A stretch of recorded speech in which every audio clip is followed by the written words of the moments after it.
We're live on TikTok. Go check out the Bass and Me Radio TikTok. Can we go live on the gram? Go live. Nice. Oh, we have got everything rolling tonight. Mm-hmm. Because I wore my glasses. And I got Chad's modem's about to just completely disintegrate from all the extra bandwidth. We have lots Check of out things the old- happening the right old- now. the But old- anyways, let's see if we can get some music to play because it doesn't like to work. Check out Oh, cool. old- The microphone. old Damn, tiki-taki everything's working there. tonight. That's kind of wild. Except the music, like normal. I like the spam clicking. That really sends it home for me. All right, I'm going to share the post. Nice. Well, I will tell you that on the TikTok. Oh, but it does rock there. We're live. Is it at Bass and Beer Radio? Watch me. Am I looking at the wrong Bass and Beer Radio? Did someone copy us What's already? up, y'all? Live on TikTok for the first time. Thanks for joining. I mean, this has our YouTube, our Chad's post. Maybe it's just your phone for whatever reason. Because this thing looks like it's working.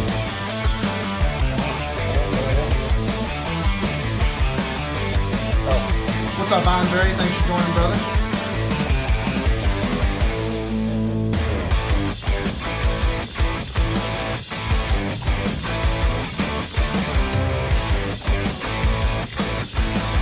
Put these beers in the fridge, brother. Can we go?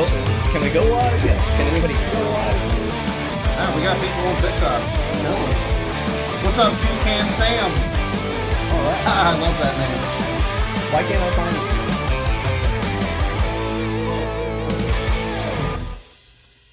Chad, I put these moons. Put that little there. Just a share button. I was trying to see if like you could share it with like mine. Why can't I?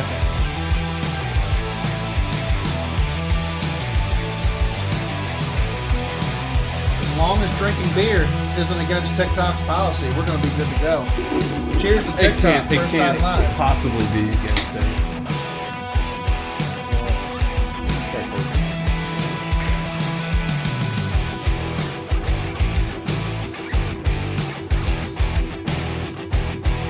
Yeah, if you open it on your phone, Chad, does it say we're live? I mean, there's people watching. Yeah, we're live.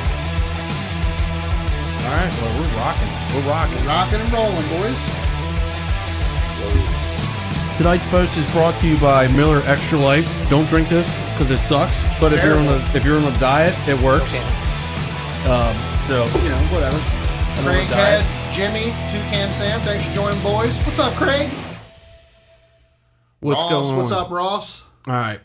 So let's go ahead and roll the. Are we going to roll the intro and then we're going to get into it? We're going to roll the intro. Come.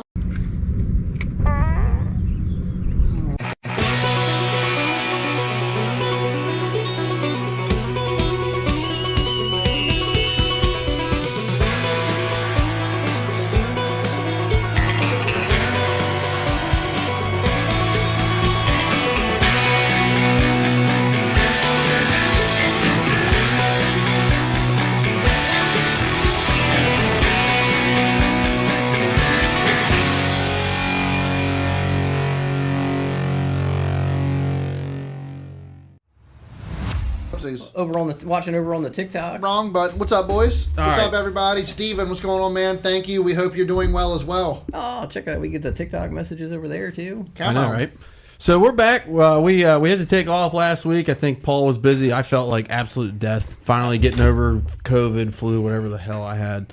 But we're back tonight. We got a couple good things to talk about. I had to go. I had to go prepare to whip some club members' ass on the Bush River. Oh yeah, I definitely want to talk about that too. But yeah, so it's been we got some cool stuff to talk about tonight. So we're going to talk about the Bush River a little bit. We're going to talk about the new forward-facing sonar rule. Are we going to talk about the Bush River? I don't know. It's up to you. I don't know. Broadly talk about the Bush River, right? No, it wasn't anything it wasn't anything like super special, but I definitely want to talk about the new. I mean, everyone's talking about Not it, bad so for we us. might as Everybody's well. talking about the Bassmaster Elite Series and flipping a coin for forward-facing sonar and no That's forward-facing sonar. What's so- up, Fishing for Dollars? Thanks for like joining the- us, brother. Good it's to see like you again. the dumbest, most gimmicky thing ever, in my opinion. So I Did thought they the really same flip a thing. coin? Yes, on Okay, the I mean, live, that's kinda live, like- live streamed yesterday with. It doesn't get any more 50-50 than that, though. Actually, I was listening to Bass Talk Live on the way over, and he pulled up a study on coin flipping. Oh my god! A study on It's actually- coin flipping. There's always a It's nerd. 50, God. It's 51.49 over time. Is that because one side of the coin weighs more than the other? No, it. It's because tails never 1%. fails. 1% of the time, it will. I'm with that. Right. It slightly favors to the side that's up when you flip it Okay. because of the article explained it, but Matt Pangrack and I mean, I not a physicist. I agree. I think that it's a little gimmicky. I just think it's gimmicky. It's a little gimmicky, but I mean, I can agree. there It is goes- something to say about just keeping it simple. You know what I mean? You know what? It goes along with that whole like halftime show that they were trying to do and trying to be like the NFL, and now they're trying to do like a coin flip, and to me it's to like do your own thing. Make a set of rules and stick with them. I think they did. It was a real coin flip, Tom. Tom, you want a link? Make a set of rules and just stick with them. Like I thought they did a great job this year of picking the schedule to not have forward-facing sonar dominate every tournament, and that's what we saw. Did Kyle Welcher win using forward-facing sonar in a Pascatank? Yes. The rest of the top 10, not so much. Right. Right. People just look at who won the tournament and say, oh, well, forward-facing sonar dominated that tournament. Like, well, no. Like, somebody won with forward-facing sonar, and they won by a lot. But, the rest of 7 out of the top 10 were fishing traditionally, right? Yeah. And then you have, like, 10 killer, good tournament, the Sabine, the Mississippi River, like all good tournaments. I thought they did a really good job of spreading it out and being able to show different techniques. Even though Link sent, buddy. If you're safe enough to do that and drive. Kyle Welcher won with forward-facing sonar, he did not do it using a traditionally forward-facing sonar style. It's not like he was pinging a minnow. He was flipping a Bronco bug. And we was using like perspective the whole time, right? Or was it different? That was a different tournament. I was thinking about that. He was definitely not using perspective. Trey McKinney and Easton Fothergill were using perspective in that tournament. He was using regular forward mode, looking at stumps that were in a little bit deeper water that these big fish were spawning on. So me and Chad were talking about this earlier, right? And it's like, with the new schedule, for those of you that that don't follow Bassmaster super close, and I don't follow Bassmaster that super close. I do follow it. Jim, I thought I told you weren't invited. Uh-oh. What up, Jim?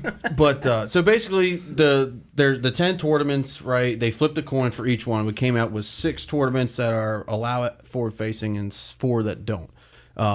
They did that for the reason of, I feel like, I actually don't hate it. I think it's kind of good, and I like that they made it random. I didn't have any arguments against what they did this year, though. I do think that this year was a massive improvement. I like that they're trying to do both, but the thing of it is like I was telling Chad, as a fisherman, if you're fishing a tour that goes all over the country, right? Every fisherman has something that they're really good at technique wise, and a lot of people try to exploit that in as many different scenarios as possible. And if you're one of those people who is just dominant on forward facing sonar, and your others that 40% of your season is up for grabs if you just don't fish well all other ways. So that, to me, it is not concerning. It's just something to keep in mind, right? It would be like to me, this is no different than if they just said, okay, we're going to have 5 of the tournaments out of the year, New York and North. Well, okay, half the field. What's going on, Matt? Thanks for joining us, brother. Something like that, obviously, is going to favor a certain portion of anglers. My biggest thing is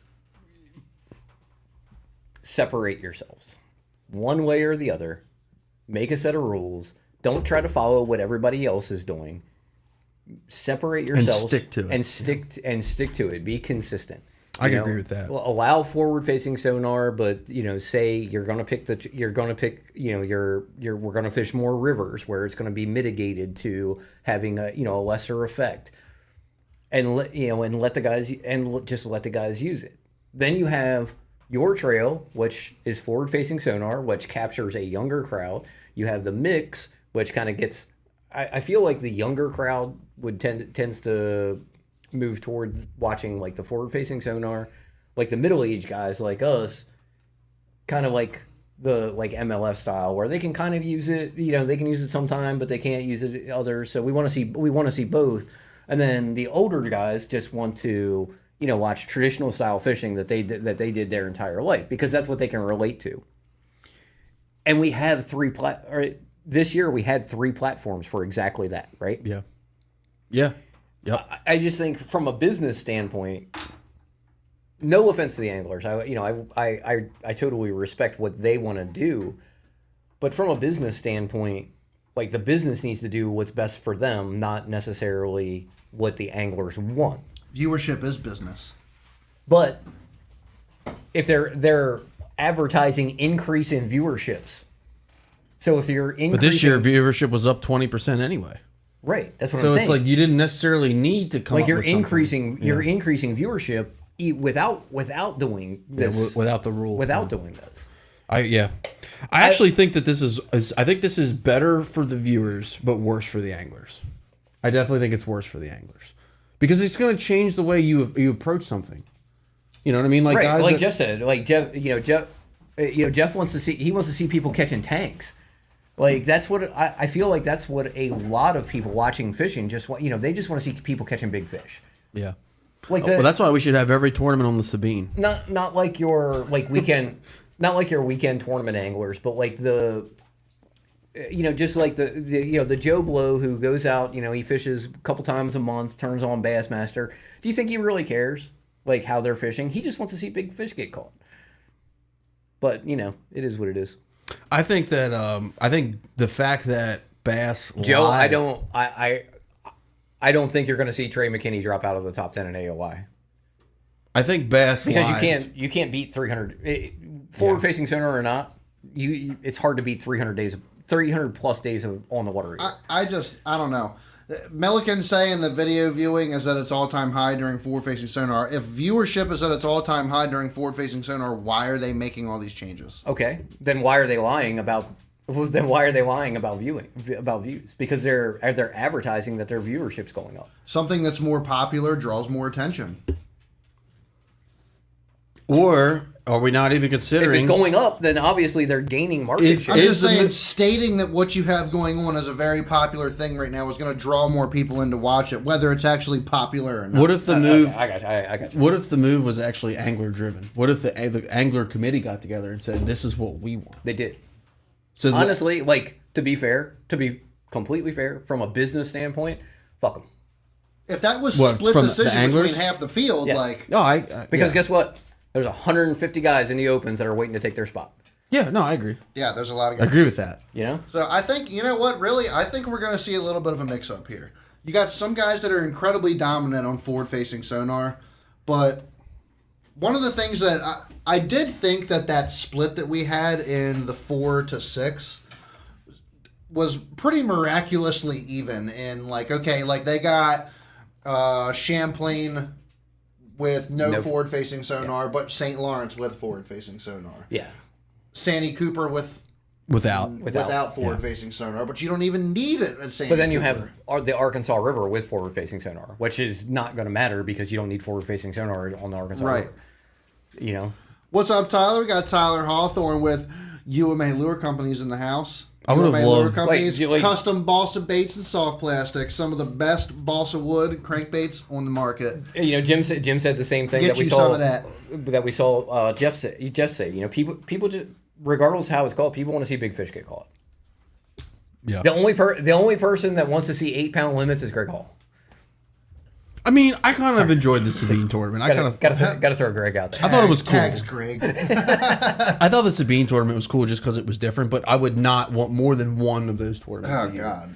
Like definitely not more than one. Like one is like okay, you know, Yeah, because that's when what- it's a grinder, that's kind of neat. I heard somebody say that also, Jim, but I also don't know how much I believe that. So yeah, I don't.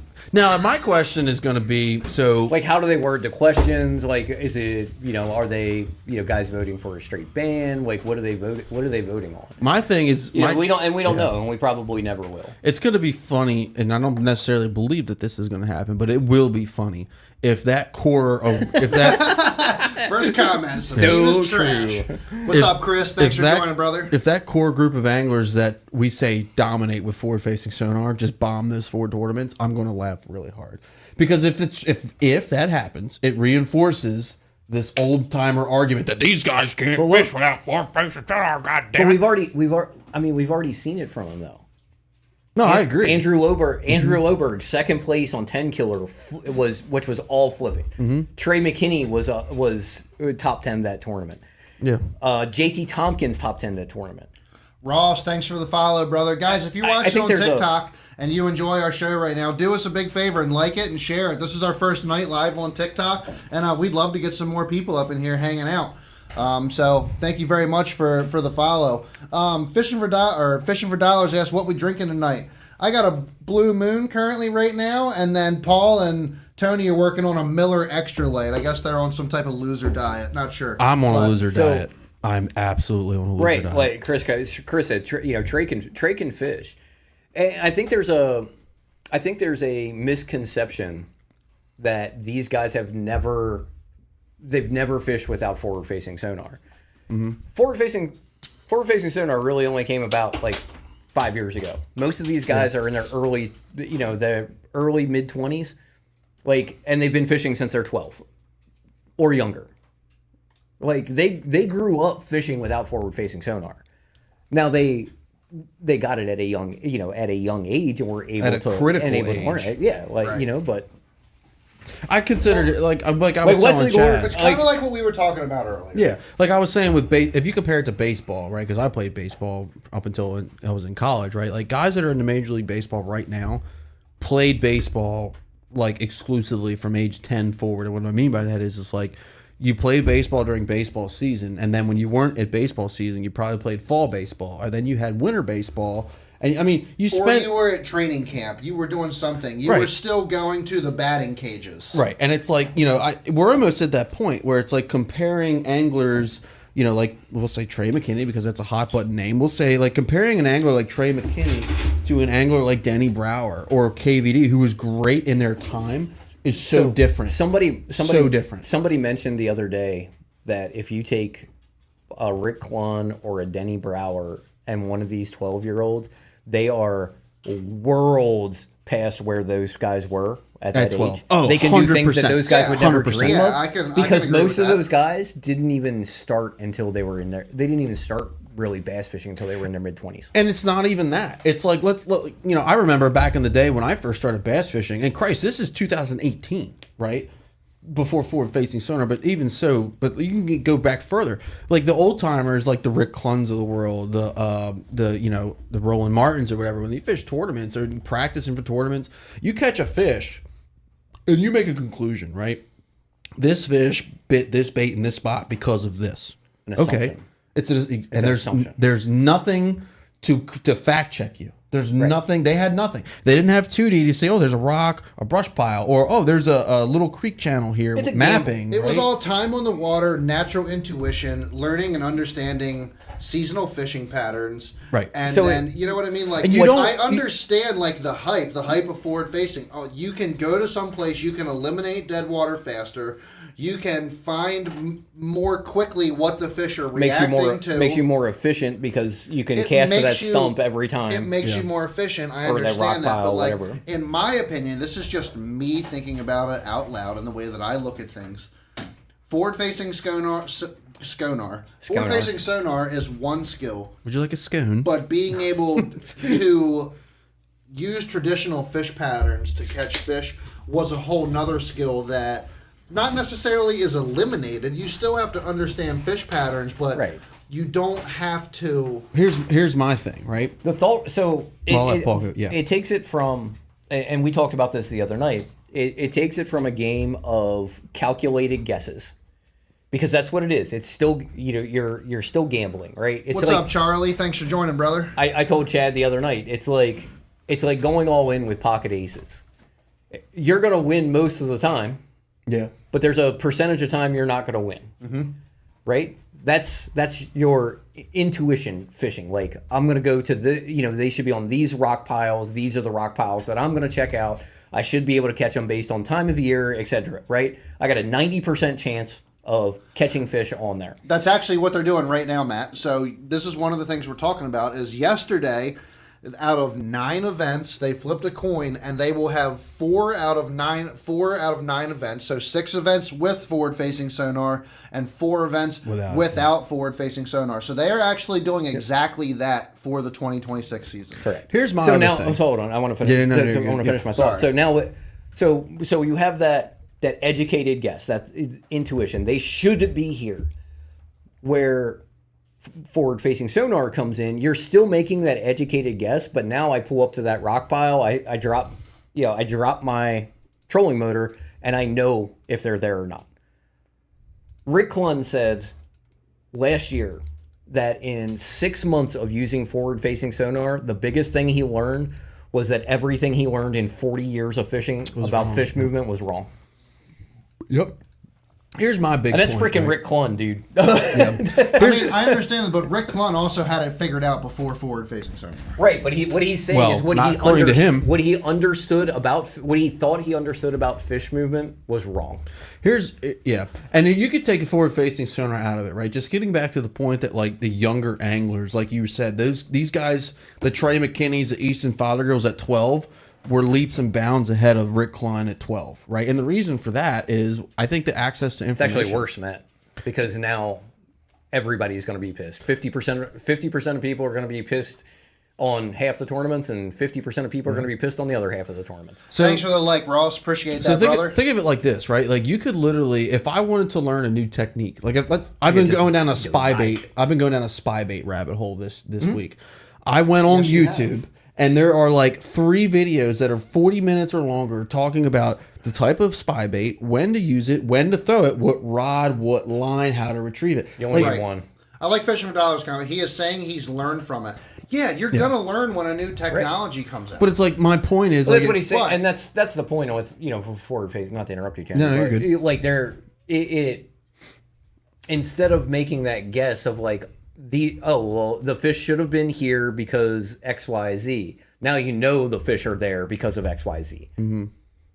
But it's like back in the it factualizes those educated guesses. Thanks for the like, Bruce. Appreciate it. But it's like, considering, like, let's pretend I've never thrown a spy bait before, Yes. right? And I went and I watched 4 videos on how to throw a spy bait. Well, I've never thrown it before, ever. But I know the situation. I know the gear. I know how I need to retrieve it. The guesswork is gone. I don't have to go out there and like figure it out. Yes, you do need to go out there and fine tune the basic knowledge that you learn. But like I was telling Chad on the way here, like, the amount of knowledge available to you is so much. It's incredible. It's exhausting. Yeah. Oh yeah. You don't have to go out there and learn. Beat your head against the wall. And admittedly, you don't just learn forward-facing sonar by staring at a fish and throwing at it. Like, it doesn't just happen like that. Like, there's No, it takes. I mean, like I said, it replaces thousands of hours. It replaces one skill with another, in my opinion. I think it just enhances all your other skills too. It enhances a lot of your other skills, because if well, you're again, a big because you're spinner, throwing a crankbait, you can it puts you on that piece of structure. You're Like, going you to can make watch it, the crankbait swim past the fish. You're going to see if the fish is reacting to it or not. You can change cadence, you can change color, and see if you have a different reaction out of the fish after changing those differences. less about that and more about just being able to put your bait on that piece of structure every time. Right. We're talking more like offshore stuff, right? So if you got a small rock pile, you got a rock pile that's this big. Without forward facing, you know how hard it is to hit a rock pile that's 2 feet across that's 50 feet from your boat in 20 feet of water every time. Yeah. Without forward-facing sonar, it's It's incredibly very hard. It's extremely hard. You're going to hit it 1 out of 5 times. Yeah. Forward-facing sonar, you'll hit it every time. Yep. Yep. And it That's a has big less to difference. do It's a with huge seeing difference. the fish and more with just seeing the structure and knowing exactly where, because your boat, That's a huge difference. when you're out fishing offshore, you may know where that rock pile is, but you're All it does is enhance my neck pain from staring at the screen. the Definitely current, does that. the wind, if it drifts your boat, like a foot, now you're off. Like you think it's right there, but then you cast there and you don't hit it. When you're casting at a small target like that, just a little bit of wind can blow you off like a couple of degrees, and then like your line's off now. Yeah. So, but forward-facing sonar, you can hit it every time. Matt Newberger, how's it going down there in Texas, brother? Yeah. I think efficient fishing or effectively fishing is what that's the biggest benefit that especially around here, for forward-facing sonar. I mean, we fish mostly shallow stuff. I used it all spring, not to look at fish, because I could see how high the grass was off the bottom on the flats. And I figured out that the fish were in a certain height of grass. If it was the grass that was all the way to the surface in the spring, which there was some, they weren't in it. If it was the grass that was only this high off the bottom, they weren't in it. But when you found that grass that was like 1.5 feet high, it was loaded. Are the speaking of grass on the flats, how are the flats fishing right now? They traditionally fish is really tough this time of year. Some guys are crack. Riz had like 15 pounds in the Wednesday nighter last week. With 3? For 3, yeah. That's pretty good. So some people are catching them good. I think Harry had like 11 or 12 pounds, but he stayed in the Northeast. So some people are on them. Some people, it's typical this time of year. It's pretty tough. Yeah. Pretty cool though. So a lot of people are casting and retrieving, thinking their bait is deep enough. Really, that's another thing about forward-facing sonar that's blown my mind is exactly how deep your baits are going. yeah. Right. Like we And can how kind long of guess. and how much a little movement, like you twitch your rod and the bait looks like it went 3 feet up the water column. Like it's you throw a mega bass jerkbait a lot, and like you typically, like prior to forward facing sonar, you just kind of go off the package like, oh, it'll dive to 4 to 8 feet, right? I think that's what the package on a 110 says. Regular 110, 4 to 8, right? 4 to 8. Yeah, I can get a 110 down to like 11 feet. Really? Yeah. That's pretty incredible. Changing the retrieve, like Changing different your line. yeah, makes 10 a big pound line, difference, 10 on 10-pound line, but I can get a 110 without weighting the hooks down to 11 feet. And it's all just in the way you fish it. And I never would have known that without forward-facing sonar. Yeah. There's a lot of positives to forward-facing sonar. I just don't like the fact that it has... Andre, I got buoys in my boat. It's taken instinct out and completely dominated the sport. I don't think it's dominant. taken instinct out, because I think it's brought in new instincts. Without some sort of instinct, you don't just land on the biggest fish in the lake. yeah. There's still patterns. You have to know. You have to have some sort of instinct of where those fish are going to be. I mean, if you just put forward facing sonar on your boat and you dial it in and you just go out to the middle of your lake and look around it, you're probably not going to see much. Like, you still got to know. Like, you got to have You'll see plenty of stuff. Well, you're not going to be bass, right? You'll see plenty of stuff. Go drop the trolling motor. Like, everybody thinks that you can just drop the trolling motor and like boop, you're in. Like, you're going to catch 20 pounds, and it doesn't work that way. You still have to be able to locate fish. Using seasonal patterns and the what I find interesting about it is some of when we're talking about like roamers, the seasonal pattern is a different seasonal pattern than what everybody's used to seeing. Yeah. So but prior to forward facing sonar, we had no idea that these fish were suspended over 50 feet of water. Right. We just thought they followed the bank and followed contour lines. No, they don't. They will swim directly up the middle of a creek channel to go back to their spawning areas. They're not following break lines or anything. They're just out over 60 feet of water, suspended in 5, just cruising. It's definitely, I mean, that's probably the biggest positive with forward-facing sonars. It's taught us like so much so much factual information About fish movement, yeah. fish movement and how Right. and how fish move. Right. Understanding that we always knew there were pelagic fish that like bait chasers, not like just the roamers. We're talking about bait chasers. We always knew they were there. We've always fished for them. We've used 2D sonar to fish for them. You know, idle your boat over till you see bait. Drop your trolling motor. You got 2D sonar. You can see the arches below the bait. You drop a jigging spoon down or a drop shot or whatever you did, and you catch them.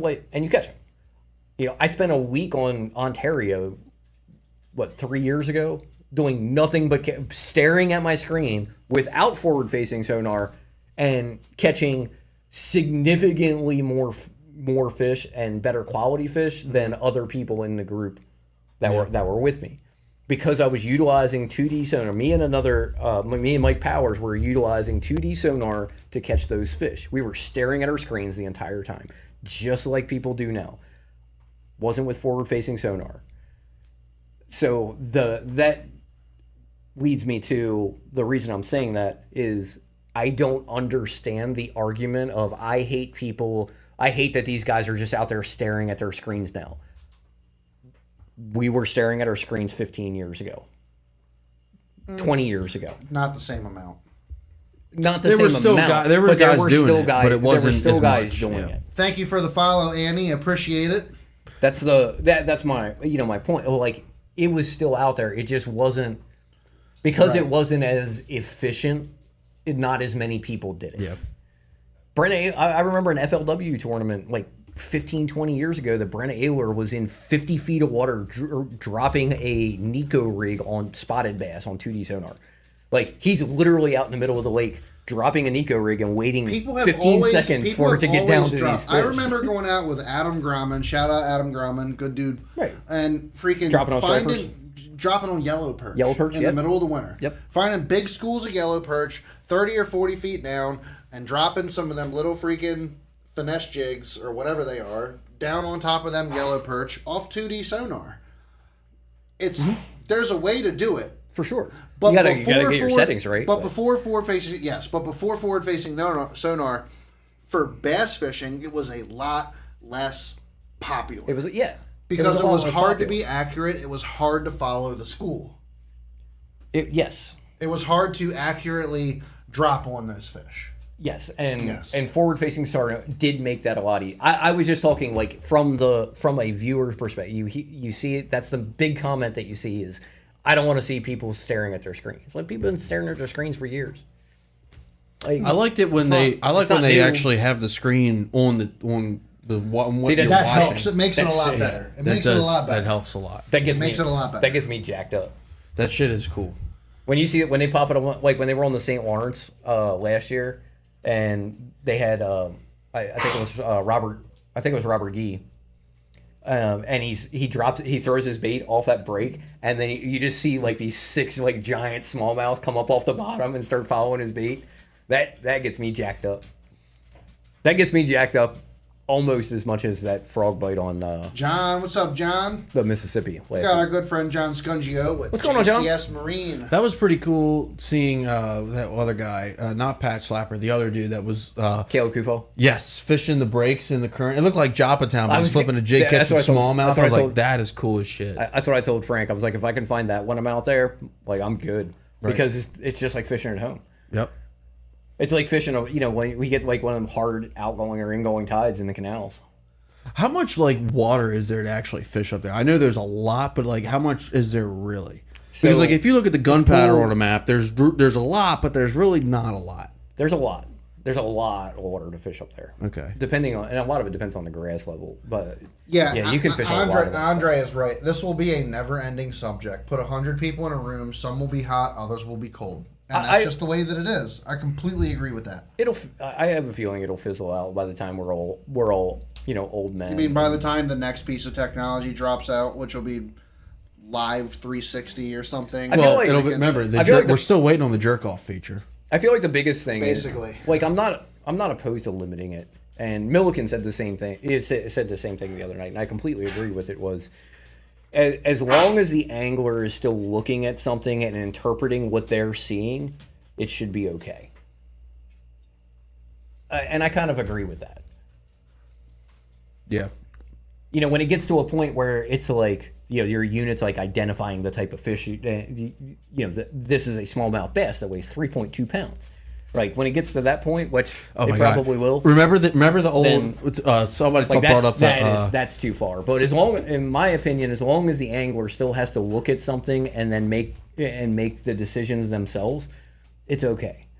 Remember when the old eagle strike or whatever fish finders, they had the weight of the fish on there, and it was like you'd be trolling around and it would say, "Oh my God, there's like 5-pound bass right under me. Let me just throw this right out the side of the boat and never catch a fucking thing." So Jim made a good comment. In his opinion, he thinks a lot of the hate for forward-facing sonar comes from, or at least some of it, is jealousy of seeing the Josh Joneses, Brandon Burks, etc., catching DDs daily, day after day, when most people can't get one in their lifetime. I can totally see some of that judging by some of the comments that I've seen on some of their posts. But it's like, where is he fishing though? You know what I mean? It's like that would be like us getting jealous of Jim catching an 8-pounder a week, where it's like, okay, Jim lives in Florida. Well, still, like I get it. Like, do I want to catch an 8-pounder? Yes. I don't live in Florida though. Like, Jim is going to catch more 8-pounders than me. He lives in Florida. Oh yeah, for sure. You know what I mean? Like, if you live on OH Ivy and you fish OH, I'm sure that there is a lot of people that live on OH Ivy or live near it that have fished it religiously. There's not a lot of people that live near OH Ivy, period. It's in the middle of nowhere. The core group of people that fish OH Ivy regularly have probably run into a double digit here and there. I'm not saying they catch them every week, but they've probably done it. I mean, hell, I was in Headwaters once and caught an 8-pounder. There's another opinion. Broke people say crazy stuff. Yeah, I mean, it's kind of one of those things where it's like you have to understand what the place is capable of and what you're capable of as a fisherman. You know what I mean? Pull Tom in. Oh, Tom's in? Yeah. Okay. I can't remember where to go. I can't find the cursor. Okay. It's over there. Ah, there he is. We gotta get him. We gotta get the setup. What's up, dude? How you doing, man? Oh, not much. Just enjoying my Friday evening with you gentlemen. Glad you guys are back on Friday nights again. Yeah, man. Life happens and stuff gets in the way and all the such and suchness. But Tom, what's up, brother? We would have been on last week, but I had to go put a beat down on my some of my club members. I was just one of them. Very sick last week, so you guys all would have had whatever crud I had if I would have come last Friday. So. Yeah. Matthew Newberger moving to Texas showed me I didn't know what big fish were. That's a great comment. What are the people of chat saying? What is everyone's vibe on what good old Bassmaster did by their groundbreaking rules? Whatever. Just show us fishing. It's kind of whatever. There's definitely a little bit of obviously a split. Some guys are just like, and then other guys love forward-facing sonar. I can tell you this: I don't know anybody that's like super jazzed about it, and I also don't know anyone that's like super like this is the worst thing since whatever. That is true. Like it's very in the middle. Everyone's just kind of like, Nobody's. I think people are just like have forward-facing sonar fatigue. Nobody's polarized. We're beating a dead horse at this point, honestly. Yeah, it's a social media fatigue that we've seen with so many other social media firestorms, whether it was #MeToo, the Alphabet Mafia, all this other stuff. When people scream online for as long as they have, you kind of get bored with it. And it's getting so crazy where the initial argument was very sound. You could have a healthy debate on should there be technological limitations in the sport? And it started there a couple of years ago, and now it's gotten as crazy as anyone that's below the age of 30 should be shot if they have scope on their boat. And it's like, what the hell is going on? Right. Yeah. No, you're right. I will say it's gotten very weird, and I just thought of something. You brought it up. Is what Milliken said on his video the other night. What surprised him most with this angler, what the ABP Angler Board of Professionals was that not talking. All the problems that are in professional bass fishing, and the first thing that they want to attack was forward-facing sonar. I have a question, and this is going to be a hot take, so I'm gonna just caveat that with this, right? But like, Oh God. this is a hot take, all right? How much more credibility does Ben Milliken actually have in terms of what his opinion is on forward-facing sonar versus any of us four? Yes, he went to the Elite Series, but he lasted 2 years. So, did you read what I sent you last night though? His average finish in the Elite Series is higher than Greg DePalma. Okay. Okay. So, Yeah, but Greg like Greg DePalma is still on the Elite Series. He isn't. Nobody ever said that Greg DePalma was freaking. But my KD point is, it's I like, mean, all right, he's in the top, essentially the top 50 best anglers in the world. So how is Greg DePalma still making it? And Because of the way that they not? do it. So with the newer guys, right, you can have one bad season. And if you're below the top 70, they average out your average career AOI. So for someone like Ben Milliken, who's only been there for 2 years, his first year he was 21st in AOI. Yeah, he did good. He did good. He had a bad year this year, and he was 73rd. So now his average ended up being 50. I think it was like 51, is what I calculated up. And that's But he's going out because of he had one bad year out of two, where somebody could have, if in the same situation they could have 4 good years and 1 bad year, and they don't have they don't have that same issue. The opposite is true of like Carl Jacobsen, who is still his career average is still being based on the 3 years that he fished back in 2016, 17, and 18 when he got kicked out. Ben Milliken is also known as being one of the best to get good at forward-facing sonar. I feel like guys So like why wasn't he competitive with all the other guys Right. that were I mean, you know what I mean? it happens, right? my thing is even like the Like he best had a great year. yeah. What was that, Thomas? I said even the best hitters will have a bad year. And to get back to Paul's point there, it's the system is convoluted and it's set up to help out the legacy guy. That's how the rules are set up. If you've been here for 10 to 15 years, you can really coast and just be just par. Like, and that's what with some of these guys that you've never, I think, like you could go down the Bassmaster roster and just ask a person to guess if you know them. There's a lot of guys like that. They're just there. They just float. They don't not good. They're not bad, but they're just good enough. And that's how it's set up right now. Chad Pipkins said yesterday, I think it was yesterday, day before. Chad Pipkins likes what they're doing. Chad Pipkins got kicked out, right? He's currently out. Yep. but he's kind of been on that. But bubble he for kind a of while, though. he kind of explained I how lost him.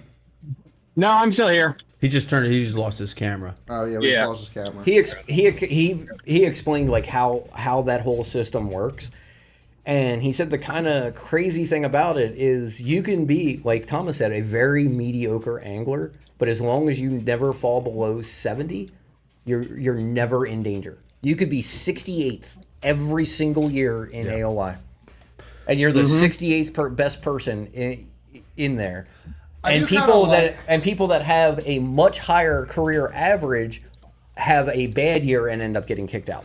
I like what you said earlier when we were on the phone. Some of these guys are like mascots. They're like memes. So I was going to say that. Go ahead and say it, but I'm just gonna Yeah. say, like Matt Robertson. Like they're like meme. They're popular because of Personality. the content Yes. that they post and the personality. it's like when you get into dirt bikes, right? Like because I love it. I think it's funny. Like Ronnie Mack, you know who I'm talking about, right? Like Oh yeah. it's just like okay, like do these people have skills? 100%. I'm not going to... Ben Milliken, Matt Robertson, whoever else you want to throw in there is a better angler than I will ever be. They're going to have accomplished more in 1 year than I will ever accomplish as an angler. I know that to be a fact, so I'm not taking that away from them.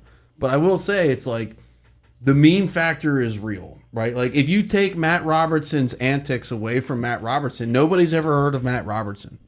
Okay, he's only Elite Series. He's one of those guys where, like you said, you can go down the list. But like, have you ever heard of He's this? just think that there's- guy that wears the whitey tighties that shit himself on the boat or something. I think like that's that, whatever he did. I think that's kind of what Thomas said. That like if you go down that list, you're going to see a lot of people that you've Right. never heard of That that are top level anglers, and they're good anglers. But if it wasn't for their personality, or something about them, like a funny thing that happened, or they won one. Oh, come on, you can't talk about G-Man like that, Chris. They won one big tournament. But you have to. There's something because you have to sell yourself, right? It's a business, marketing. It's all marketing. Yeah, you got to market yourself. And people want to keep making fishing a legit sport, which I don't think it actually is, because that's about being competitive and winning and stuff. Because if you were going to fill out a roster that you had to win with, is G-Man on your roster in 2025? No. Then why the hell is he a professional angler? Because name another sport where you and do jack shit besides maybe being like the Detroit's quarterback 10 years ago. You're just not going to be successful. No. It's like saying, why are the Orioles still in professional baseball, even though they suck? That is There's a good question. 50-50 argument there. There's plenty of he's still at the top. Like, if you're filling out a team, like, he may not be picked number one, but if you're going through a draft and you got 10 guys drafting a team of, say you got 10 guys drafting 10 people each to be on their team, Swindle's going to be on there. He's going to be able to make a team. The 2025 G Swindle or 10 years ago G Swindle? This is important, I think. All right. I mean, he wouldn't be my first rounder, but no, he's not going to be a first rounder. But that 6th or 7th round comes around, your pickings are slim. But what's your first thought when? And G's a great example of this, and I think what an issue is in professional fishing. The first thing I think people think about with G is his social media post, his personality. It's never his fishing ability. If you think of a Brandon Polinick, a Milliken right now, or a McKinney, the first thing that pops up is like the win they just had recently. There's that recency bias. Yes. When was the last time G top 15? 2 years ago? 2015. That's the only one I can think of. But I don't follow it, to be fair. He had a good tournament on St. Clair. I can't remember where he finished, but he had a good tournament there. If anything, Trey Swindle's more relevant from a fishing ability than Gerald Swindle. We have the internet. Yeah. The internet. I do understand your point. And I think there's some legitimacy to that. In that, like, those guys, like the Millikens and like the G-Mans and the Robertsons, like they have the aura, which I would argue supersedes their ability to actually fish at that level. He was 13th at 10 killer. That was his best finish this year. I'm sorry. No, he made a top 10 this year. He made a top 10 at St. John's. Yeah. But that's my point is like with a G who hasn't fished well, he's just resting on he was famous and he is famous.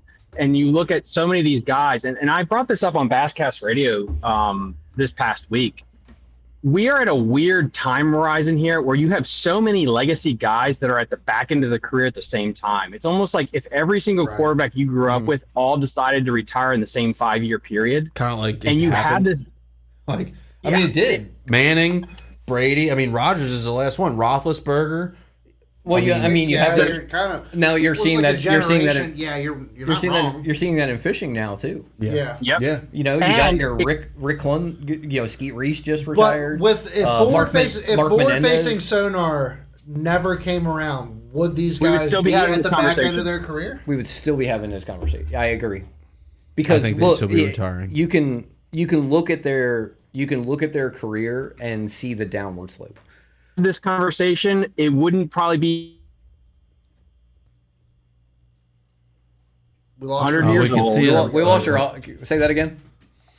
We have a perfect situation right now. It's a perfect storm of everybody, that first big crop of talent from like the 90s, early 2000s and up, they're all either at retirement or ready to punch their card to the afterlife. Plus forward-facing sonar, plus this great crop of talent. Oh, he's talking and that about just is Rick really. That's mean. And it's just exacerbating the issue. I think if forward-facing sonar wasn't here, we'd still be having these conversations about all the new talent. It would just be in a more positive light, and we couldn't blame forward-facing sonar for kicking them out. But they still would be on the way out. Yeah, the forward-facing sonar has kind of been the sacrificial lamb of like any problem that exists in professional fishing. You can argue and we see that like with here, right? We're talking about people blame forward-facing sonar for the Rick Cluns and those folks retiring. Well, people blame forward-facing sonar for the co-angler shortage in BFLs too. Whether that's legitimate, people are blaming forward-facing sonar for the tariffs. Right. Forward-facing sonar did 9/11. It's funny because like Rick Lund has been on record saying that he wants to win a tournament with forward-facing sonar because he never truly would believe that he was the best until he beat the best. Yeah. And he wanted to beat the guys that are good with forward-facing sonar because he had a lot of respect for them and what they did with that. Yep. So, so people blaming forward-facing sonar for these people retiring. We're like, well, come on now. Rick Lund's like 75 years old. Like all that travel has got to, has caught up to him, right? I like Martin's comment. It says, rough week for G-Man. First a punch to the face and now a kick in the nuts. That's funny. That's so what happened with that? Because I've seen that, and I don't know what the deal was. Here's the story that G-Man told. Basically, him and James Watson and their wives are at the beach. They go down to the beach, and there's a drunk couple that's kind of accosting another couple, and they're like accusing people, like random people, of like stealing their stuff. Did this happen in Dundalk? Because it sounds like that. No, it was in Florida. Oh, okay. Well, it's about the same. John makes another good comment. So G-Man just like hangs, like he's just kind of like hanging back, doesn't want to get involved. Him and James Watson, and they kind of brought the two groups kind of separate, and he's like, okay, cool, it's over. And then they come back, and the guy looks at, he just kind of looks around and is like, isn't anybody going to help me? Because this guy's like in his face, like pushing him and stuff like that. And then G-Man's like, but like, so he goes over. Like I'm with G-Man. But why is your first instinct as a man to ask other men for help when your wife's honor's in danger? Like you gotta be willing to die on that beach. It wasn't his wife's honor. It was him. Oh, okay. It was just they were assaulting him. And like I guess he when he's asking for help, I think even as a man, when you're in a battle that you can't win. Right. Die on the hill. Viking death. So anyway, G-Man goes over and separates you're in them. the military, so and he's kind of like. So and he said he's kind of like you have that mindset. Standing. Thank you. He's kind of like standing, but standing between him, and the guy hit him in the sunglasses. His sunglasses cut up his eye, and then he said he very quietly waited in the sand until the cops got there. Is how he explained it. Oh, well, as you should have, because I'm pretty sure that James Watson beat the living dog shit out of that guy. Because you can't like. This is a totally irrelevant conversation, but like you can't punch somebody in the face anymore, whether they deserve it or not, because you will go to jail. I gotta say, if James Watson beat the shit out of the guy, G-Man didn't wait quietly in the sand. The guy who hit him waited quietly in the sand. James Watson's ex-army. He was taking retired a army. dirt nap, I didn't know that. Essentially, that explains his sense of humor. Actually, yeah. James Watson's retired military. Like he's a fiery dude. Like I wouldn't want to mess with him. He's an angry little dude. It totally explains. He's not James little. Watson? Yeah, awesome. He looks like he's a little on the husky side. He's a little. How tall is he? 5'1"? Yeah, but those are he's scrappy basically guys. a midget. 5'1" just makes it easier to flip boat docks. Yeah, but those guys are scrappy. He can get underneath the boat docks a lot easier. I'm telling you right now, I would rather fight a dude that's 6'4" and just like is a typical shit talker than a guy that's 5 foot nothing and is just ready to go. Because the guy that's 5 foot nothing that's ready to go, he's just ready to like, headbutt you right in the dick. There's no winning. It's not good. It's not good. Like a guy that's like big and strong, they're overconfident. But there's little guys that are just like, oh, okay, you want to keep talking? Actually, no, I don't. No, I don't. How many midgets have you fought? I'm just saying. I will say that the funniest part about the G-Man story was how he explained the after effects. And he's like, yeah, the guy just after he hit me, he just decided to take a little nap in the sand and wait quietly for the police to come. Andre says, did you hear about his stepdaughter and her ex-husband? God, is this TMZ now? No, I think I feel like I heard about like G-Man like really like messing some dude up about that like hit his stepdaughter. Well, that's deserved. Oh well, then yeah, that's well totally deserved. Well deserved. But yeah, like anyway, back to fishing because we want to talk about fishing. Fishing's gay. Who wants to hear about the Bush River? I want to hear about the Bush River. Because I know Tony really wants to hear about the Bush River because I don't think Tony has ever really fished the Bush River. I've never fished. Every time I drive over it, I'm like, I think I've fished the Bush River more than Tony, and that's wild. The only time I've ever fished the Bush River was on the way back in the 2019 FLW College Series. I had 15 minutes and I fished around the dock. That's the only fishing I've ever done on the Bush River. He flipped boat docks. So I went in with 4 fish, knowing that we lost a 6-pounder with. Oh, dude, I went went in- get started on that. I've heard that story about 800 times. Yeah, I'm gonna call Wyatt tonight and be like, hey man, remember when you lost So I that wa- 6-pounder in the 2019 FLW College Series? Oh, that's I wasn't. real nice. I wasn't fishing anything. I just had a little club tournament last weekend, and I kind of went into it blind. I checked out the stuff that I would normally fish over in the gunpowder, and I'll take one more. like there was just nothing over there that was worth it. It was kind of fishing off, and it wasn't really worth running over there. And I'm like, well, I could catch a limit over there, but you know what? I'm just going to stay in the bush. I have not fished the Bush River in 4 years. Thank you. At this time of year, anyway. I've fished in the spring a couple times, but Is there a lot of grass? there's a fair amount of hydrilla. Yeah, So it's is it more than the gunpowder? no, Really there's more in the gunpowder than there's in the bush. interesting. So I mean, it just it was typical. If anybody who's familiar with the Bush River, it was the typical stuff in the Bush River. How would you rate the Bush River compared to the gunpowder? Is it better or worse? I mean, I call it.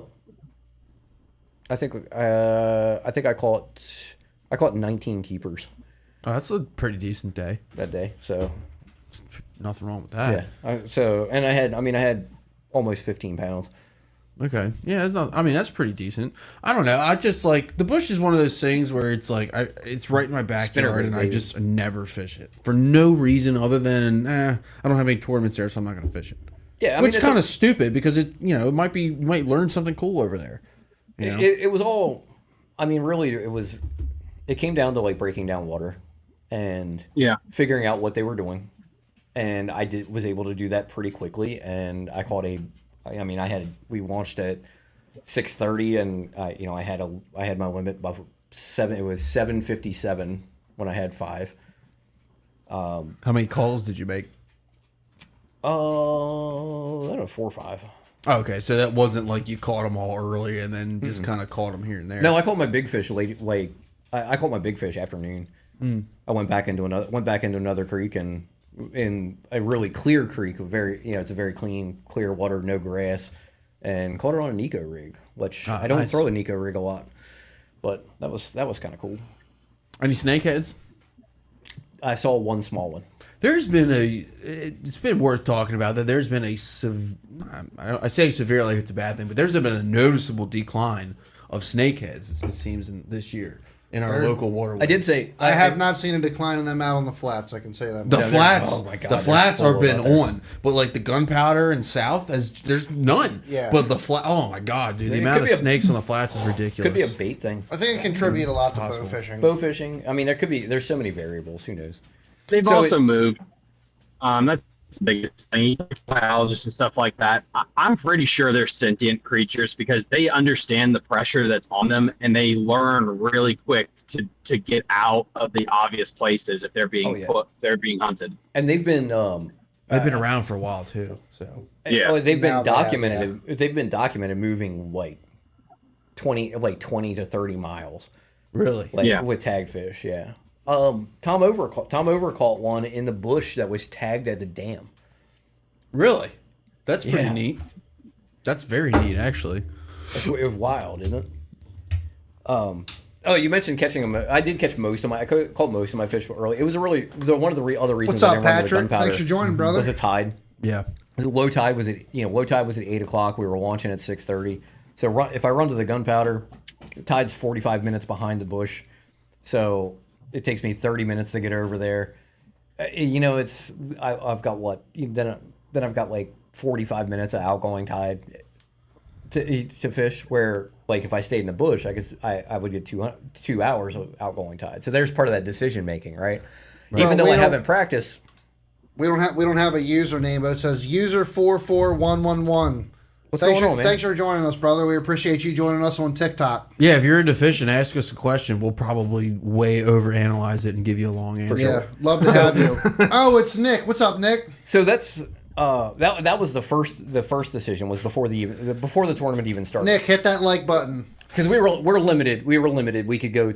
We could fish from bush over to Still Pond down to Middle River. Oh, that's right. Because you got We I couldn't actually run to like the that. flats or anything like that. So Hey, appreciate you, brother. That was decision number one. Decision number one was looking at like, okay, what are my tides? If I run south, I'm not going to have any outgoing tide. Like I'll have a half hour of outgoing tide. So that if I stay in the bush, I have almost 2 hours of outgoing tide. So I'm like, okay, that's decision number one. Like I'm going to stay in the bush.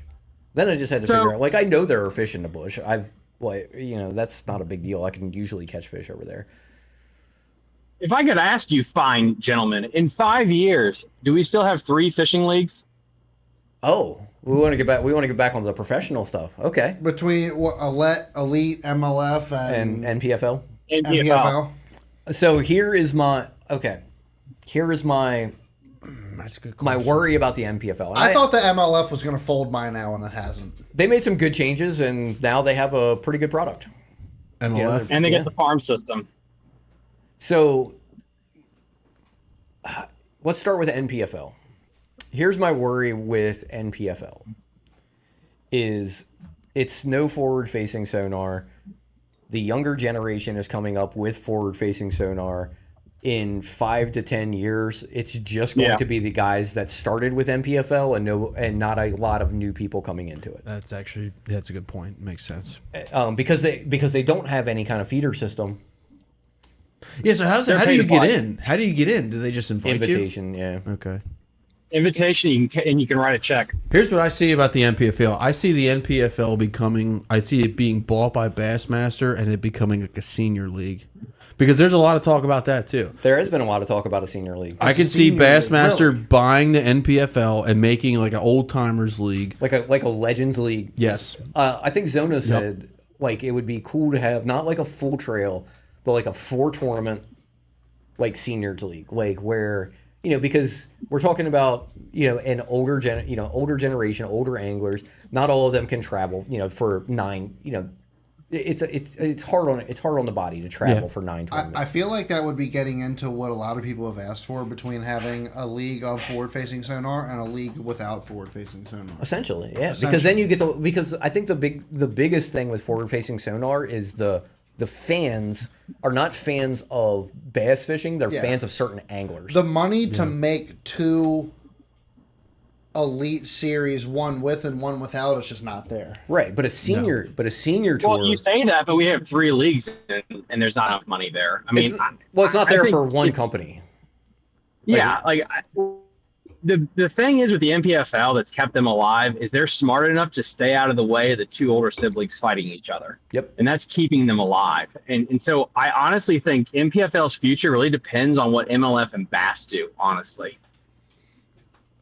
Yeah, I could see that. I mean, because there is a niche following, but I think Paul's right. Is that there's a niche following. Even now, there's a niche following for NPFL. I mean, it's grown. Their has. production's gotten better. Their viewership's grown.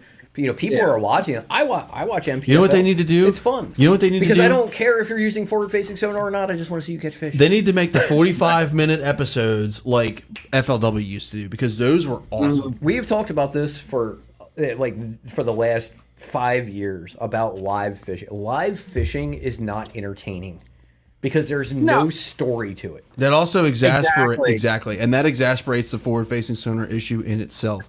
Is if you're one of those people that like if you work from home or whatever, and you have Bass Live on your TV and you're working, and every time you look up you see the same thing, you're generally going to say, oh well, these guys are just staring at screens. But if we had seen it, if they had live 15 years ago, you would have only seen a 5-second clip of it. it would have been. Okay. If you had live fishing 15 years ago, every time you look up, it would just be somebody casting a spinnerbait, right? And this is it's not why.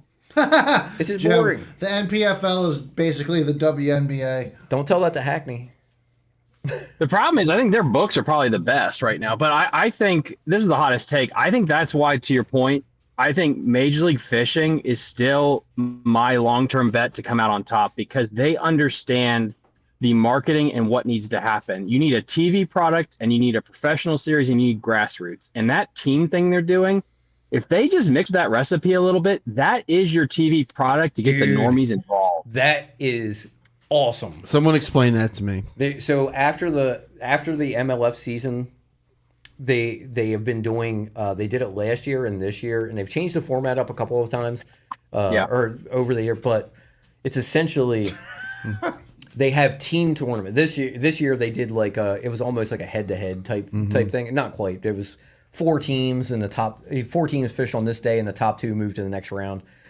But it's all team based, so it's relatable, right? Because the majority of tournament anglers we all fish team tournaments, right? So and there's banter back and forth. Oh yeah, lots of you get banter, you get the guys talking. They're talking instead of just having a guy on the screen fishing. You have 2 guys talking about what decisions they need to make. That's and cool. You can hear it. That is cool. Hey, we need to go back and check out that point we went by. Is one of them always a dick because I'm that guy with Miles? I basically bully Miles every Conolingo Open. I don't know why he fishes with me sometimes anymore. It's terrible. There was so bad. They did sometimes he deserves it. They did a team event on OHIV last year, and I can't remember which team it was, but like I thought they were gonna like start trading blows. Thanks for joining us, Carter. We appreciate you joining us on TikTok. Do us a big favor, man. Hit that like button for us and share our content. Yeah, like and that's the thing is they at least have the ability to tweak, and they're constantly changing, and they get like what they need. You need 2 separate products, and I just don't know. I feel like Bass is just it's a rotten structure, and it's just relying on the classic and nostalgia. That's all it's got right now. And they're not, I don't know. I feel like they're playing catch up. And if these 2 are going to keep splitting the baby with sonar and stuff, like they have to come together. Either one's going to buy out the other is what's going to end up happening. Either MLF or MLF buys out Bass and they just merge. I don't know if I want to live in a world without BASS. It's like the staple. Like to your point, the nostalgia. Bass is like the staple. I mean, everybody. It is. Everybody came up through Bass. Everybody. I think it would be detrimental if MLF bought Bassmaster and then did away with they did with FLW. Why does John say nobody would care about forward facing sonar if it wasn't for Bass Live? Because if you don't see it. So before Bass Live, you just had the hour-long TV show, which were awesome, by the way. That showed, they were. That showed 10 minutes of highlights from each day, and then told the story of the tournament. This is what happened. This guy caught a fish, and all they're showing is this guy, boom, sets the hook, lands the fish. That's all you see of fishing. Yep. Maybe occasionally you see somebody throwing a topwater out there, working a topwater, but it's all, it's all made for TV edits, right? You're not just watching one guy or 4 guys for 8 hours. Bob Cobb. Yeah. They condensed all of that. They condensed, 32 hours of fishing into an hour. I watch that over Bass Live any day of the week and twice on Sunday. And put a story to it. Yeah. Like that was, and then remember they had the little bass track where they had the launch and it would show where everyone's going on the lake. That was so cool, dude. I still watch them. I still watch the old FLWs like on the Potomac, Tom Mansour, Justin Lucas, like all that shit. Oh yeah, like it was awesome. I feel like that's lacking. I really feel like that's lacking. Paul's point, and this is something that I think bass anglers really got to figure out and really think deeply. The format that they have with live, with 8 hours of coverage, 5 fish limit, it has a limitation on how many people it'll grab attention-wise when you view that to the world. It has a ceiling because it's not as TV friendly as like what the old school Major League Fishing show or the team series. That is way more made for TV. Even, and I'll say it, every fish counts. That keeps the pressure and the storyline going throughout. Like, how many events do you have it where half the field is just, it's worthless by, Sunday? Yeah. And so if you want to grow the sport, you have to kind of figure out ways to adjust and tweak to grab more of an audience. Yes. Or you're just going to have to be fine with the audience you get, and you're going to have to rely on the endemic sponsors. What are the endemic sponsors? They're the 3 biggest tech companies in fishing right now: Garmin, Lowrance, and Humminbird. So let's butter your bread. Let me ask you this question: How did we get those 3 titans to sign off on eliminating 40% of their premier product in a Bassmaster Elite season? My guess is because they were locked into a multi-year contract and they couldn't do anything about it.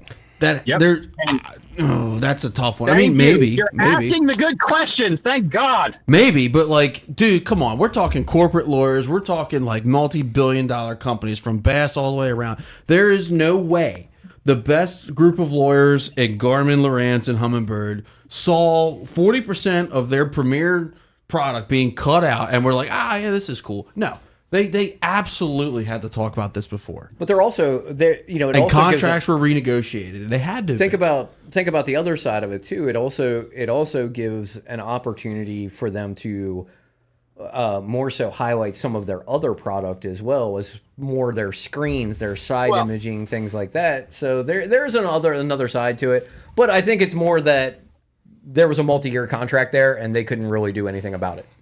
And to your point, though, this is why I still think there's going to be a merger, because everyone's like, we need to split the baby, whatever. No, it's going to be, you're going to have a league that's full tech, and you're going to have a no-scope league. Why? Because of the sponsorship dollars. If I was a Garmin executive, and Paul, let me just assume is like they're already locked in, you bet your ass there's going to be a renegotiation when this comes up. If you're going to be like, hey, listen. If there hasn't been already. Yeah, if you're only getting half your tournaments, half the money. Shit talking us. Yeah, it's like half your fan base is shit talking us, and you're trying to placate getting rid of our tech, and you want us to pay you? Fuck off. Right. Like, that's gonna happen. So I don't know. So I truly. I want to ask your opinion on this, Tom. Is this is another thing that I heard about that is from the tech company perspective. Like, if you're somebody watching. Like if you're a fisherman and you're watching all of this stuff go down, and you see this product that is getting banned because it's too good, you're buying it. A rig. I feel like Randy Blockett is the biggest, like the biggest marketer for LiveScope of anybody out there, because he constantly talks about how it's too good and it needs to be banned. It wouldn't surprise me if he's getting paid by Garmin. That's actually a good point. That's more of a tinfoil hat theory than aliens existing, that Randy Blockett's actually getting paid by LiveScope. No, get Todd in here. We're talking about tinfoil hats. I'm not saying that he is, but I said it wouldn't surprise me, because like, look, if you're like, all he does is talk about how good LiveScope is, and that it's so good that it needs to be banned. It's such a absolutely like crazy tool that it needs to be. If I hear that, like if I'm somebody like that's not emotionally involved in professional fishing, and I hear that, I'm like, damn, I need to get me one of them live scopes. Right? Like, am I so far off base for thinking that? No. You know, I don't think so. If you're not, but it's true that what's up, Smoke? It is definitely true that it's completely different technology. It's changed the sport of bass fishing. Why would somebody not want the technology that changed the sport of bass fishing? Exactly. So now we get into the professional level, right? So if the general population wants to use LiveScope, why are you catering to the top 1%? But you're not, Paul. Like, I don't think you're catering to this. I think we saw this with the stupid Cracker Barrel thing.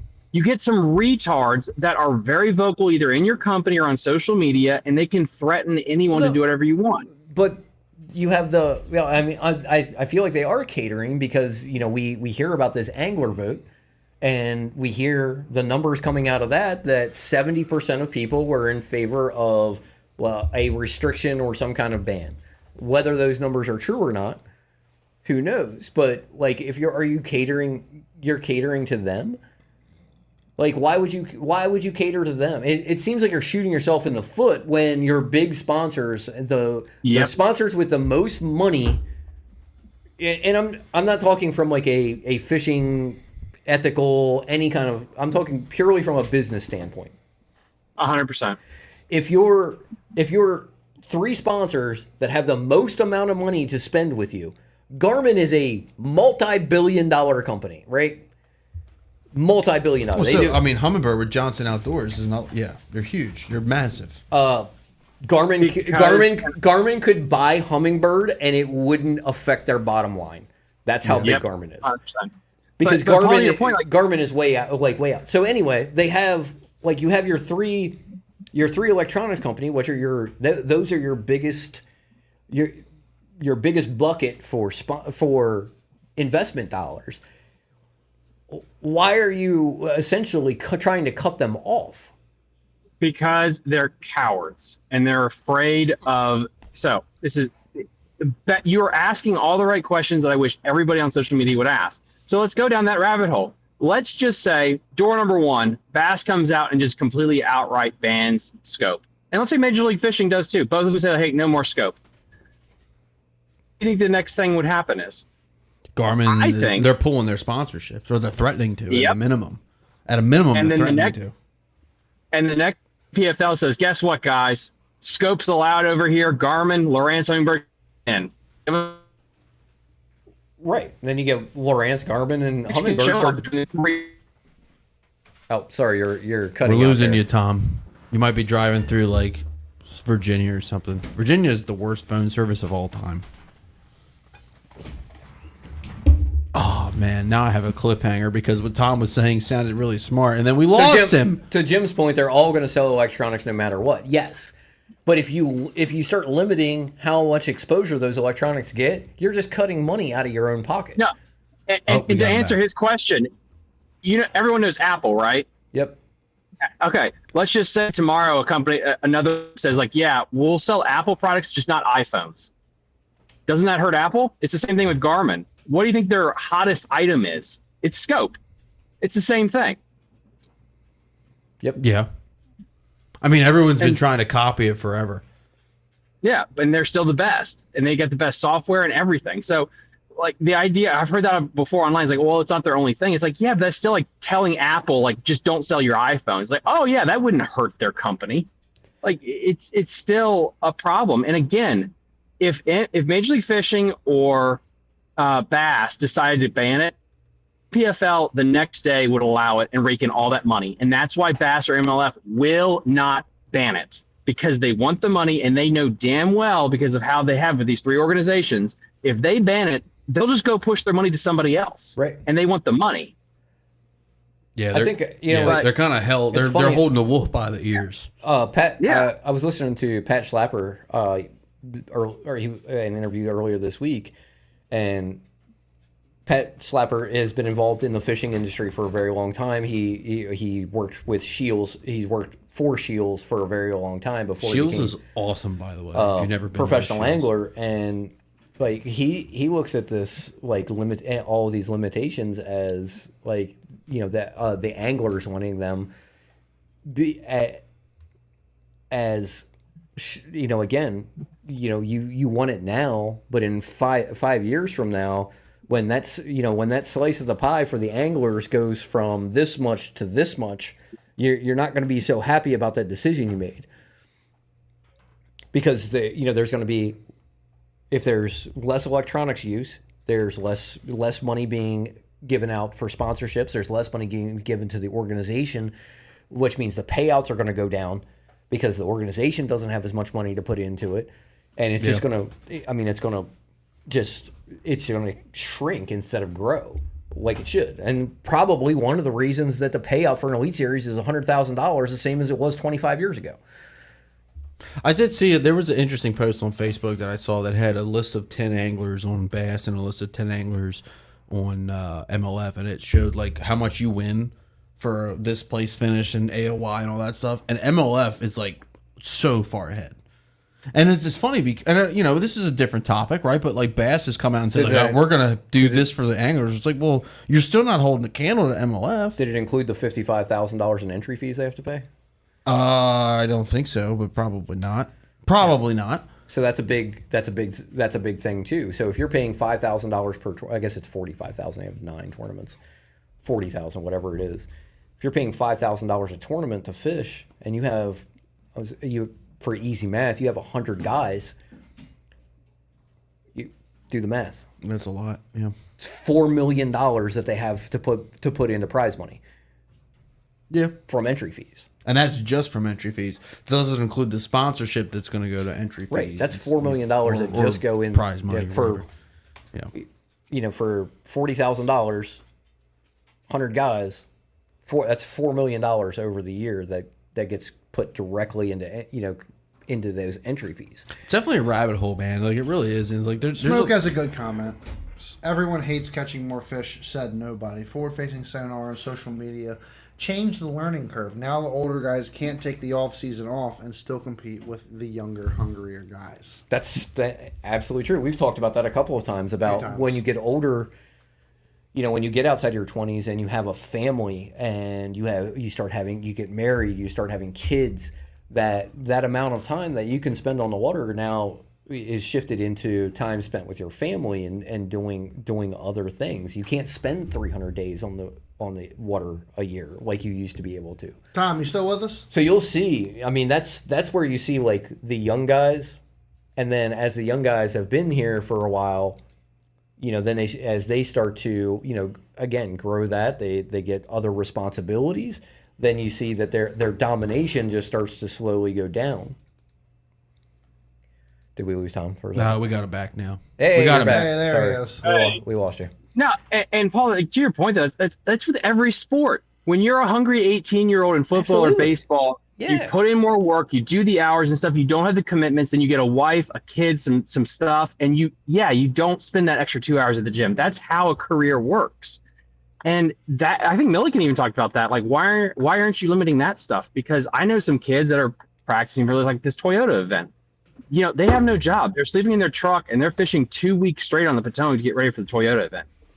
If you have a family, a job and stuff, you can't compete with that. And that's, again, it's just another niche of, it's not just scope. Scope's not the problem. It's hard to beat 300 plus days of water on. Well, that's like even the case with that's why I don't even fish the SQTs and the BFLs. Like I don't have 3 days to practice against half the field that has 3 days to practice. 3 days?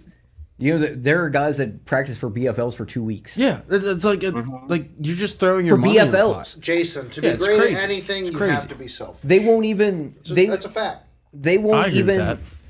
There are guys that spend so much time pre-fishing for BFLs that if they win the BFL, they will probably barely break even.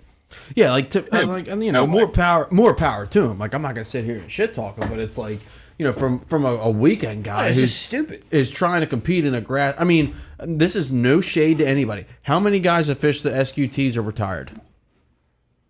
A decent amount. You want to look? I mean, how many anglers are retired, demographic wise? Well, it's like we're just talking about. So the Maryland Bass Nation State Qualifying Trail, there's a good population. Those guys are retired. You know what I mean? Like if there's a tournament next Saturday on the Nanticoke, there's guys at the latest are getting there on Wednesday. I'm getting there Saturday morning. For what? But for SQT? Yeah. I would say that probably a good 80 to 90% of people that fish the SQTs practice one day, maybe two, like the weekend before. I don't have a day though. Like that's the thing, and that's you can't go that's out the life weekend. choices, and you that's can't go out the weekend before and go fish. I got a tournament on the Potomac. I'm gonna shoot down the Potomac this weekend. Yeah, I mean the weekend before you can do that. Right. But would you rather I would rather practice one day before than 3 days a week prior. No. Yeah. 100% no. I would take the day before because there's just not enough time, or there's less time for shit to change. Now, will it? Can it? Yes. You just have to know how it's going to change. Okay. Like as long as you know what the condition, like if you know that there's a population of fish in this area, and you know what the weather condition by say Friday when we get that, Friday night when we get down to the Potomac, I know the weather that's happened throughout the week. I know that we've had rain. I know that the wind's been blowing from the west. You should know what those fish are going to do. You should, and there's some legitimacy to that, right? But fish have tails, and they can move a hell of a lot further in a week than they can in a day. Hell yeah, spending a week at Toledo Bend. That must be Jason. Come on, Jason. But regardless, my point is, it's hard for somebody that it's the same thing. Like, 'cause I'm a big gym guy. Like, it's the same thing with fitness influencers, right? Like fitness influencers, like the really successful ones, those dudes are in the gym every day, multiple hours a day, and most of them are taking something that you would have to risk a certain portion of your life to get. Okay, let's be fucking honest for 1 second. Okay, fucking Ronnie Coleman was not natural. Okay, most of the fitness influencers you watch, probably. How dare you say that? Of course he was natural. Most of them are not natural. After watching Ronnie Coleman leg press like 2,800 pounds, but it's like, he leg pressed a Honda Civic. This shit burns me up because, like, you know, it's part of my algorithm. So I go on Instagram and I see some dude who's, you know, doing whatever in the gym, and I'm like, okay, like you're on this. Your entire life purpose, for better, worse, or indifferent, is to put out content or bodybuild or powerlift or whatever competitively. Okay, and by the way, you don't have this thing called a job where you have to be in a certain location for X amount of hours per week. It sets an unrealistic expectation. Correct, and I think that's the crux of this whole thing, right? He does have a job. His job is to shoot steroids and get big. That's great. Hey, look, if that's your thing, that's your thing, right? I'm not hating, but my point of it is, and to Paul's point, is like the unrealistic expectation. Yeah, John says there's a ton of gear in those gyms. So, like, you know, the same with the BFLs, it's like, and you know, maybe this is just me bitching. I've never fished a BFL in my life, but I have apprehensiveness to do it because I know that there's a lot of guys that have had 10 times the amount of practice that I've had, and it's hard to jump mentally. It's hard to get into that. I think I think you're overthinking it, and I think you're exaggerating the amount of those people exist, but it's a small percentage. Okay. In the BFL level, you know, when you get into like the Toyota series and stuff like that, and then you have the guys coming out of college. We can make some, like, let's boil this down even further. He's a good friend of mine, so I'll say it out loud. But I feel like if you want to make like a local comparison, it's like trying to fish against Tom. Over. Right, he's on the water all the time. He's on the water 4 or 5 days a week. I was going to say, how are you going to compete with a local guy that fishes the local bodies of water 4 or 5 days a week? I was going to say, let's not even talk about the BFLs for a second. Let's talk about Chester counties or any local tournament. That's way worse than BFLs because it's a local body of water, and you're fishing against guys that literally only fish there. Like, and they're there every day or 3 days a week. Even that's a lot. Which is a lot. 3 days a week. Yeah. Week after week. So is that a exactly. Bottle of vodka, Tom? What do you got there? You know. Yeah. I'm trying. No, it's bubbly water. Yeah, I'm pounding vodka on 81. Yeah, exactly.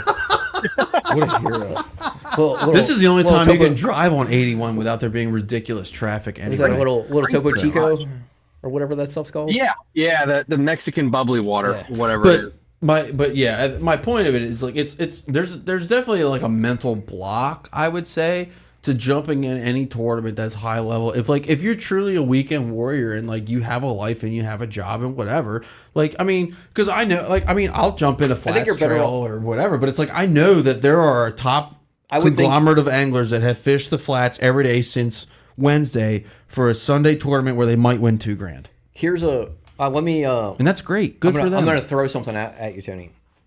If you're talking about being successful in like a trail, that you got to do it. No, you're going to have a better opportunity fishing a trail that travels more than fishing a trail that's only on a single body of water. Oh, I agree with that. That's what I was about to say. Yeah. I agree with that. 100%. 100%. And that's what they need to bring back, though, is more trails. Like, so in Virginia, we have this thing called the Elite 70. Steve Camp does it, where that's a very competitive. I don't want to fish against those guys, dude. So a bunch of my buddies fish in there, and they actually do very well. Guys I fished with in college for VMI, the Novak brothers, Wyatt and Jacob, they both do. They're usually like in the top 10 AOY every year, which doesn't sound like a lot, but that's some fucking sticks. I mean, like Woo Daves and Jacob Porosnik fish that league. Like, it's serious. And what they do, and what he does is smart, is you have to pay up front and you're signed up for the year and there's no jackpotting. And I think that really is something that you need to start bringing back more is a tournament trail. Like, what if in the BFLs you couldn't jackpot it? You literally had to sign up for all 4 or fish none of them. That would dynamically change who would win and who it would be in AOY, because then you could really truly see who the best group of your guys are from day one all the way to the finish line. Well, I mean, they did do that with the Opens, at least. Yeah, to prevent which I thought was I thought it was good, to prevent a classic spot from going to, just a local that wins it, that literally fishes that body of water every day of his life, and then the Open comes there and he's like, got my ticket to the Classic, Real quick, Give me an estimate on this fish. Joe, you're crazy. I fished with Miles way too much to say that 15 that's pounds. true. Miles or Hard Joe, to you're tell, crazy. but I would probably say like between 4 and 5. And me and Miles have hurt some feelings in some pretty sizable local tournaments. I'm gonna say 375. 375. That's my guess. Okay. It might be. Do you know what it was? Do you have an answer for us? I don't. I don't. He didn't. Do He you have didn't a weigh it. nicotine pouch? Paul? But he said that Little John thought that it was only 3 pounds, and I was like, "That's definitely It's over bigger than 4. 3 pounds." That yeah. fish is over 4. Yeah. I'm saying 3 and 3/4. I'm pretty sure. That's my low end estimate. It's got a big belly on it. I'm pretty sure it's over 4. We'll see. We will see. But yeah, you know, and I don't want to sound like I'm like complaining, right? Because like at the end of the day, like we all make life choices that direct how much you can fish. And like, right, the life choice that I made is to be in the military, and I don't regret it ever. I wish I could fish a little bit more, but at the end of the day, it's like winning an SQT and making Maryland Bass Nation, making the state team would be cool as shit. It would be awesome, but it's not going to pay It's just my like bills. I don't fault. I'll say something hot. You say it's a life choice. That's like saying, like, why weren't you just born rich? Like, why aren't you a Rockefeller? Like, when this sport's getting to the point, What that about a you need to have Rothschild? yeah, even like, better. like we're not talking about like football or something like that, where it's like you should have spent some more time in the gym and you would have had a shot. You could be a great angler and you'll never make it because you're not rich, like, I agree or you with don't have that. the backers. I agree with and that. that's that's an sad. issue. It's not, Because- I don't necessarily think that that's an issue though, because there are avenues, but you have to What are the avenues? So, like you have your BFLs, you have your Bass Nation, you have the TBF, you have avenues to get out there and make a name for yourself. But that's what it does. It makes a name for you. You have to carry that on. I think the image of a professional bass angler has been so misrepresented for so long that people don't understand that it's not a professional fishing job. It's a marketing job where you fish. Gesundheit. Fuck. What a sequence. I like how you like as soon as I ended my sentence, you're like burp. I was waiting. Oh, we lost Tom again. Tom? Hello. Tom? Oh, God. Come back. Tom, you're back. Now, like, and that's, I agree with your point, Paul. Like, they're basically NASCAR drivers. You have like the Rothschild family, they select a driver and then you get to drive for it. Because again, I feel like if you want to have a long form debate about a professional sport, it's hard with this one because It's not a professional sport. It's poker with fishing rods. I would say it's more like billiards with fishing rods. No, it's poker with fishing rods. Like you're literally I feel like trying to say that the old guys were just gambling every time they went out fishing is Well, they weren't, but they slightly were. it's the same insulting. thing. Look at It's the accessibility of information. Look at professional at the poker time. in the 90s and look at bass fishing in the 90s. The same 10 guys were sitting at the final table of the World Series of Poker every year. Yeah, And but I there got chewed out. wasn't technology that made getting the odds that That's much a that's a better. Rounders quote if anybody. So picked it I up. got chewed out on social media for what you just said there, Chad, about okay, like, so are you saying all the boomers just use luck? And it's like, no, that's not what the statement is. That's If you the look at way it football- comes across, though. Well, no, it's because you're putting your emotions, and facts don't care about your feelings. 10, 15 years ago, we didn't have the cameras and the data a quarterback has nowadays. Yeah, you Was didn't have he- a live piece of fucking sonar to tell you if a fish wanted to eat your bait or not. But Okay, it's but the that's how same thing about that makes it. That's where it comes into gambling. You're making an educated guess at what should be happening, and when you cast your bait here. I feel like it's 80-20. Okay, so is You poker. have 80% skill. Nah, It's 80% skill, 20% luck. That's why That's why you have a 1% of professional poker players win all the freaking money. to say KVD was just gambling his entire career is kind of like It's No, not. he's I'm saying- not. he's not saying No, that. you're. saying he's gambling. It no is one no. is doing I am that. I'm definitely saying he's gambling, but you're thinking of like gambling as like slots, where there's no skill involved and you're just dropping your money in for a chance to win. When you look at a skill game like poker, there is a whole lot of skill involved. Dude, old with people, poker, old where people it is slot more of videos, an oh my 80% skill, 20% luck. You're not just throwing your money in there. Now you can throw your money in there. KVD could throw his money in there, and his boat could break down, and he loses $5,000. I can get behind the 80-20. Yeah, Children, that's all I'm children. saying. It's still gambling, though. Here. I can get behind the 80-20. Let's just take a deep breath here and let's just walk through this. Do we think all sports have an element of luck, correct? It's just the degree? Yeah, I would agree with that. 100%. Okay, cool. So, now we've The Orioles established don't some have any parameters. luck. Well, They're on the 20. They're on the 20 end. They're on the 20. So every sport has a degree of luck. It's just how much. Now, if you talk with the technology, the more data you have available, the more it slims, the less luck there is. So if you go back 10 to 20 years, there was a little bit more luck involved because you didn't have as much data. You had to rely on your gut to make an educated Yeah, I'm guess. sure, Tom. Tom says he scoped every fish he won in the Thursday Nighters where the average depth is like A foot and a half. Right, yeah. I saw where you were fishing, Tom. You weren't scoping. Comment of the night right there. So, that's awesome. It just, I get really, when people, this is what triggers me, is when people are like, oh, so you're saying all these boomers was 100% luck. And it's like, no, that's never the case. You're just having a temper tantrum and you're showing your age when you say something retarded like that. I'm 30. It's the degree. You're getting up there. Damn, I'm the youngest person here. That's kind of fun. And even with poker, I like what Paul said there. I'm It's not a 31. slot. Fuck. Like a slot is 100%. It's just fate. There is no talent. There's no skill set involved. 100% Even with poker 50, 60 years ago was not the same as poker now when it comes to the data, the information, everything you have to prepare, all that stuff. And that's the technical advantage. When we talk about knowledge, you guys mentioned earlier in the show how I think it was like you said a 6-year-old nowadays has more knowledge than Rick Clunn. That is an advantage because of technology that lowers the chance of luck because you have more data to make a decision on. Right.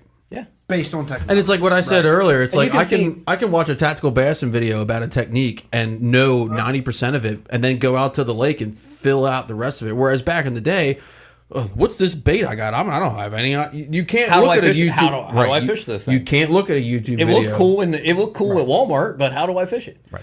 You can use your intuition, your gathered put the odds in skills your from favor. time. You can use the amount of time that you've gathered to Put the odds in your favor. understand seasonal patterns, but then you use forward-facing sonar on top of those seasonal patterns to figure out if the fish are there, if they're actively feeding, or how they may be feeding. You get more data, so you get more. You have more data, so now you're instead of being 80-20, now it's shifted to 95-5. And the other thing in is- my opinion, I don't know if that makes it more And here's the other thing. skillful. You just understand how to use the newer technology better than let some me other put it people. this way. Chad, continue. What does that make you feel? You're close. What does that make you feel when you're talking about scope? Because it seems like there's something you're stuck on mentally. Like, explain. Just elaborate a little bit more. I just feel like it makes shit straight up. I just feel like it makes shit easier for people to figure out if there is fish actively feeding or if they are there or they are not. And it allows people to eliminate dead water quicker and move on to other things. I feel like How does it tell them? At least visually see it. you can visually see it. Exactly. You can visually see it Well, but then how do you know? because you can see it. so you're processing So that you- information. Your processing Yes. is faster. Yes, you're processing the information faster due to technology. Here's the other thing, like with any sport, what happens at the top level trickles down. Yes. Right? And it's with anything. Like we can use baseball as an example. Like back in the Babe Ruth days, right? Babe Ruth, I can say confidently, Babe Ruth never saw a 103 mile an hour fastball. If you play Division I college, you're going to see a 100 mile an hour fastball before you get to Major League Baseball. Before we get too far into this, It's gonna happen. I want to say out loud, I'm not a forward-facing sonar hater. I understand it, and I think forward-facing sonar is a really, really cool technology.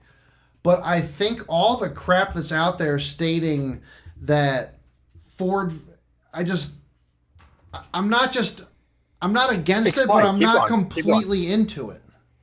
But but what is the hang up? That's why I just want you to just keep going with that. What is the big thing? It's like, Because is I it- feel like forward-facing sonar eliminates some of the natural instinct and ability of people to go out and naturally fish without seeing how fish react to your baits or knowing if the fish are even there. But what is natural fishing? Now, let me ask this question. Is that Understanding patterns, understanding seasonal patterns, being able to look at a map or look at Google Maps and look at the depths of points and whatnot and say, okay, like, I need to go here, and I need to go here, and I need to go here. And But this don't is the you- area I need to fish because it's coming off of this drop-off or whatnot, without looking at technology and the technology telling you if that is correct or not. But doesn't that technology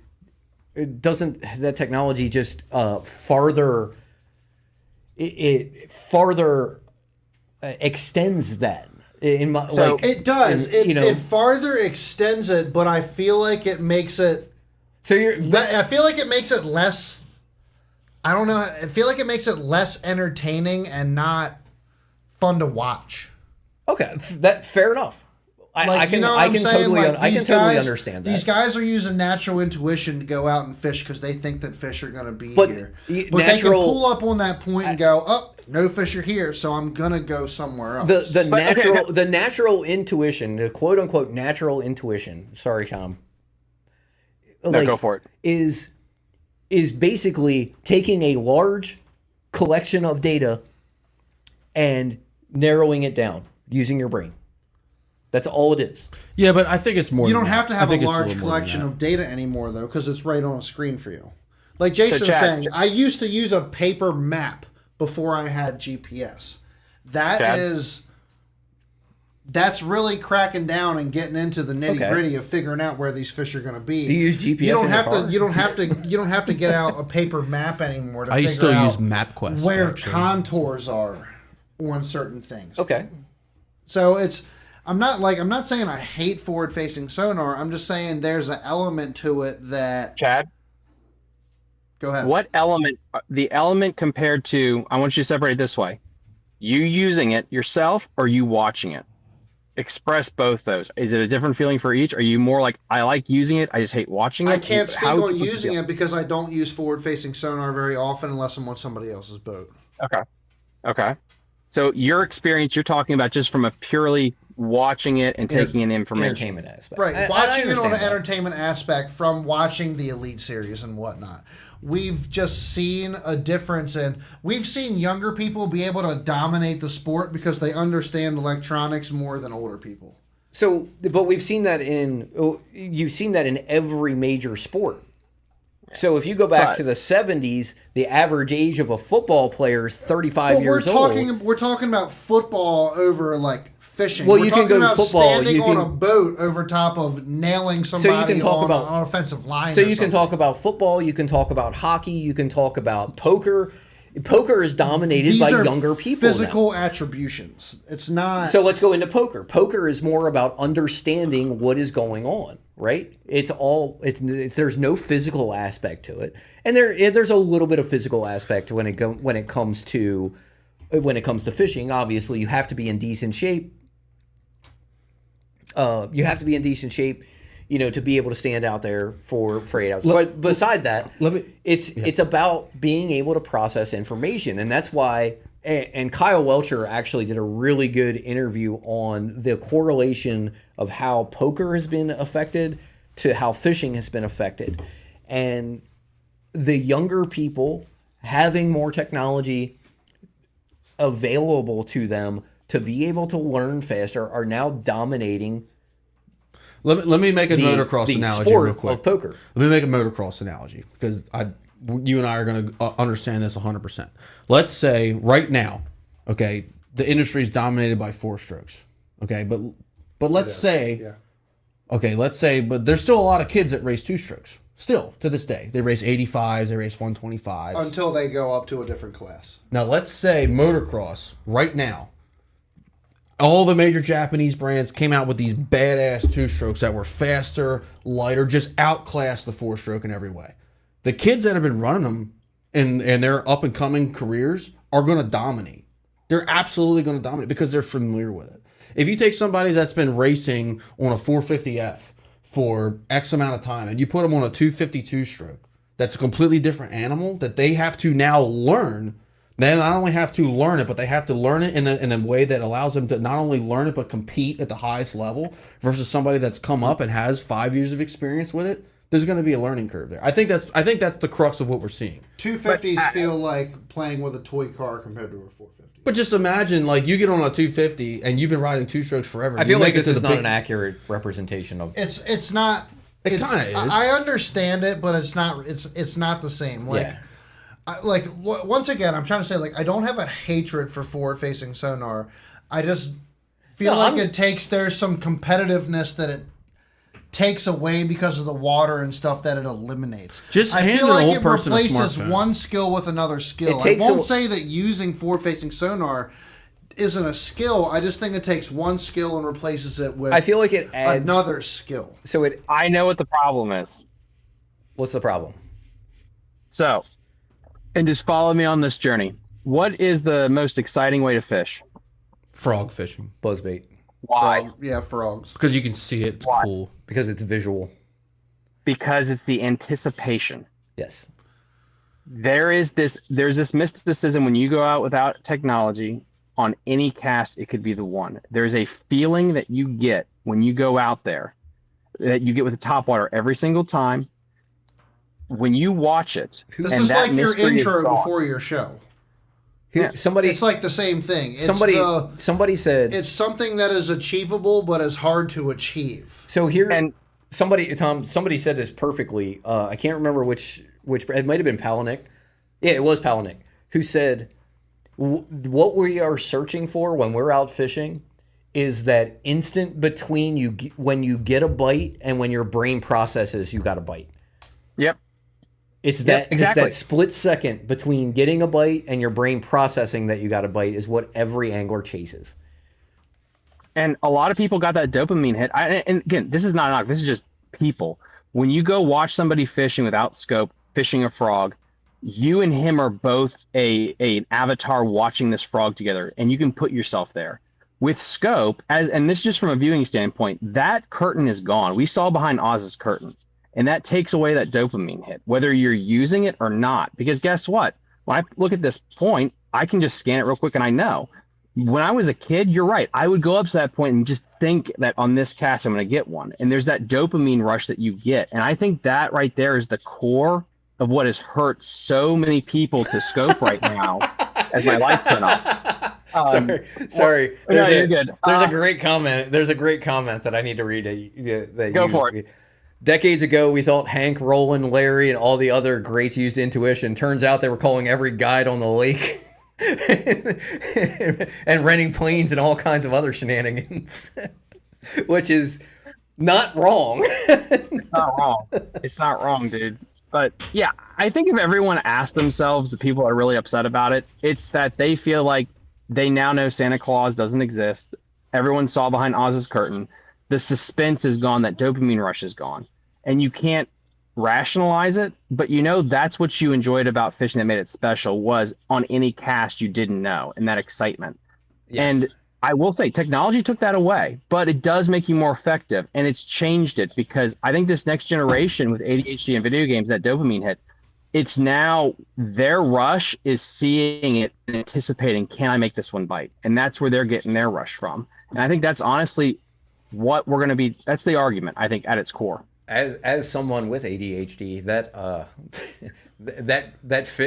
dot following my bait on forward facing sonar is crack. I can agree with that. I can agree with a lot of that. Yeah. But I still will also stick by the fact that I think that it eliminates some of the certain skills that goes into being an effective fisherman without electronics like that. I will say that that comment that we read about that smoke, but that's true. Yeah. Like we aside from a very select few, like Rick Clun. Love the way you worded that, by the way, Thomas. That was beautiful, fantastic. Yes, yeah. That's why he's a top 50 podcast. But a lot of those guys that we thought were the greats were just the greats at getting local information. And Chad, if I could add something that you said about the skills that are lost without it, that's a great conversation that we can have in multiple things in society. People aren't learning cursive anymore in school. Yeah. because they don't need to. And then that's a good debate. Is like, is this a skill? How do we preserve these old skills? Why do we even need this skill? Honestly? Young people coming into the workforce that don't even know how to sign their name. In cursive. Is that crazy? And they'll make more money than all of us probably with OnlyFans and stuff. So like, I mean, they still got to sign that contract. that is also true. But DocuSign, you know, like, but that's the thing. It's like the computer will do it for me. Biden's ink pen. But that's a good point. Is okay. So we do have skills in society. We do have skills in society that do, for better or worse, they become relics. They become outdated. I don't know how you say it. Which ones do we preserve? You have the Boy Scouts that teach stuff like how you make fire with 2 sticks, even though you really don't need to do that anymore. So does that mean we need a league or something else to where it's like, yes, let's preserve these old school skills that are needed, but understand that the technology is advanced? Because that's almost more of an existential crisis issue, not just with fishing, but just with how fast things are moving right now. I think one of the greatest, like what, 4 years old? One of the greatest quotes I've ever seen or I've ever heard, and it's just, it kind of goes along with exactly what we're talking about. But one day, back in the past, the horse and buggy was the best way of transportation. Yep. And now we have vehicles. So, like, I get it. Believe me, I understand it. I feel like one of the analogies that I've used in this conversation is the typewriter versus the word processor computer. And when the computer started to become mainstream, the home computer, right? You didn't see the typewriter companies trying to ban computers. They tried to make computers. Right. They adjusted either they adjusted their business model or they went out of business. Yep. And if you're looking at a That's professional where we're at. a professional fisherman as a contractor, each professional or fisherman is essentially their own business. If they don't change their business model, they're going to go out of business. And that's any business that you look at. Like you have the right in the United States to start a business. You don't have the right for that business to be successful. Yeah. No, I 100% agree with you. And that's my biggest issue is like trying to like, well, we need to ban this. Like everything's like if something comes out, it's like, oh, we need A-rig comes out, we got to ban it. Too many people are, this guy never won a tournament before, but now he's won a tournament. There's obviously no skill involved in this. Ban it. But I think this is the big reason why. Is let's say in a different world, there's only one organization. Do you think there's this call to ban it? I don't think so, because they'd be like, yeah, you're mad. Where else are you going to go? Right. Yeah. We're getting the money. And I think when you have these 3 leagues like this fighting for it, that's why, again, MLF and Bass didn't do it. They didn't do the split. But they don't have the guts to tell their audience to pounce in because they're afraid they'll just move on to vice versa, the other league. So it's a weird kind of like they're caught in the middle here where they can't make a statement either way because they're afraid that will be the one that kills their organization and the other one will take over. It's funny because I look at it like from a business, from a fishing standpoint, like I like using forward-facing sonar. I am my bread and butter is flipping a jig, right? Like that's what I do. I've lost with it and I've lost without it. And that'll continue to happen. Exactly. But I, from a business standpoint, from these organizations, from MLF and BASS, it doesn't make sense to cater to the older fans. No offense to the older fans, but that's not your future.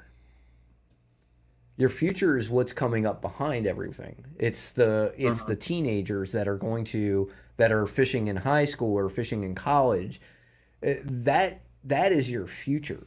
Wasn't there a state or like a high school state that or whatever that banned forward-facing sonar or something? MLF banned forward-facing sonar in high school tournaments. Okay, that's what I was thinking about. Yep. Which is really smart. You know how you really get fans? You attack your youth. Listen, that is always the soundest strategy in business. I agree with you. It doesn't make any sense. But again, corporations don't make sense. There was a beer company that was all about dudes in college, and they got a interesting person to run that for a hot minute, and that didn't work out. Like they don't stick to their value systems at all, and it's really it's really going to bite them in the butt here. I don't know, man. I don't know. Matt says the fact of the matter is it's technology. Forward-facing sonar was a big step, but what happens when the new technology comes out that trumps forward-facing sonar? Matt, my answer to that is the main question is when does it become too much, right? That's essentially what's being asked here, and it becomes too much when it's not the angler processing the information, that something is processing the information for them.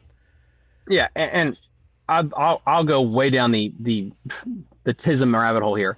Step one should have been, we'll do hindsight. Immediately when I say side scan came out, I'm going to say that they should have been like, okay, technology is going to keep advancing here. We should probably think 10 years in the future how we want to limit this. They didn't. The genie's out of the bottle now. What they should do is go to the Garmins, the Lowrance, and the Hummingbirds and be like, guys, listen, here's the situation. In 20, 30 years, people are going to have goggles and all this stuff. We can't have that. What kind of limitations can we put and set as a precedence that works for you and works for us? They're all going to be wearing those Apple goggles where you can just have the FFS like up in your goggles and then look around. Ed Lochran did that last year. Mm-hmm. It wasn't great, but he had his forward-facing sonar screen in his sunglasses. Yeah, he had the augmented reality glasses. But then who was the guy that used the Apple glasses for the Guggen squad? John B. John B. Eventually they'll have shit like that. Didn't he almost fall off his boat? Because it wasn't like an augmented reality. It was just like straight, like that's all we could see. I feel like something crazy happened. But anyway. And maybe what you do is say, because I agree, like the soundest argument they have is all professional sports leagues need some kind of limitation on the evolution of technology. Boom, that's what you need. We all agree on that. What are the boundaries for that? Maybe you just say the L34 and maybe one update and that's it. And then you find different things. Maybe it's the distance, the clarity. So like there does need to be some kind of boundary put because technology in the future is going to keep progressing. But they need to be figuring that out 5 years ago. Right. And if they have a limitation set, like your forward-facing sonar can only look out 100 feet. Let's say the hard limit, 100 feet. That forces the electronics manufacturers to make their new product to fit into those rules. Mm-hmm. So it kind of eliminates some of that where is it going to go, right? Because we know we have this. I totally agree with you, Thomas, with the, having some kind of hard set rules that like this is what this this is what this technology is allowed to do in our tournament organization. It cannot do anything else beyond this. And when you have that set now, because the electronics company is going to cater, because there's that trickle down effect, right? Yep. So that trickle-down effect that goes down into your grassroots, if those grassroots organizations adopt those same rules, which a lot of them do, because like your SQTs follow Bass Nation rules. Bass Nation rules follows essentially the Elite Series rules. So the electronics companies now are forced to limit the technology, right? They're forced to it. So I agree with you. And again, this was a conversation from 5 years ago. Let me ask this question.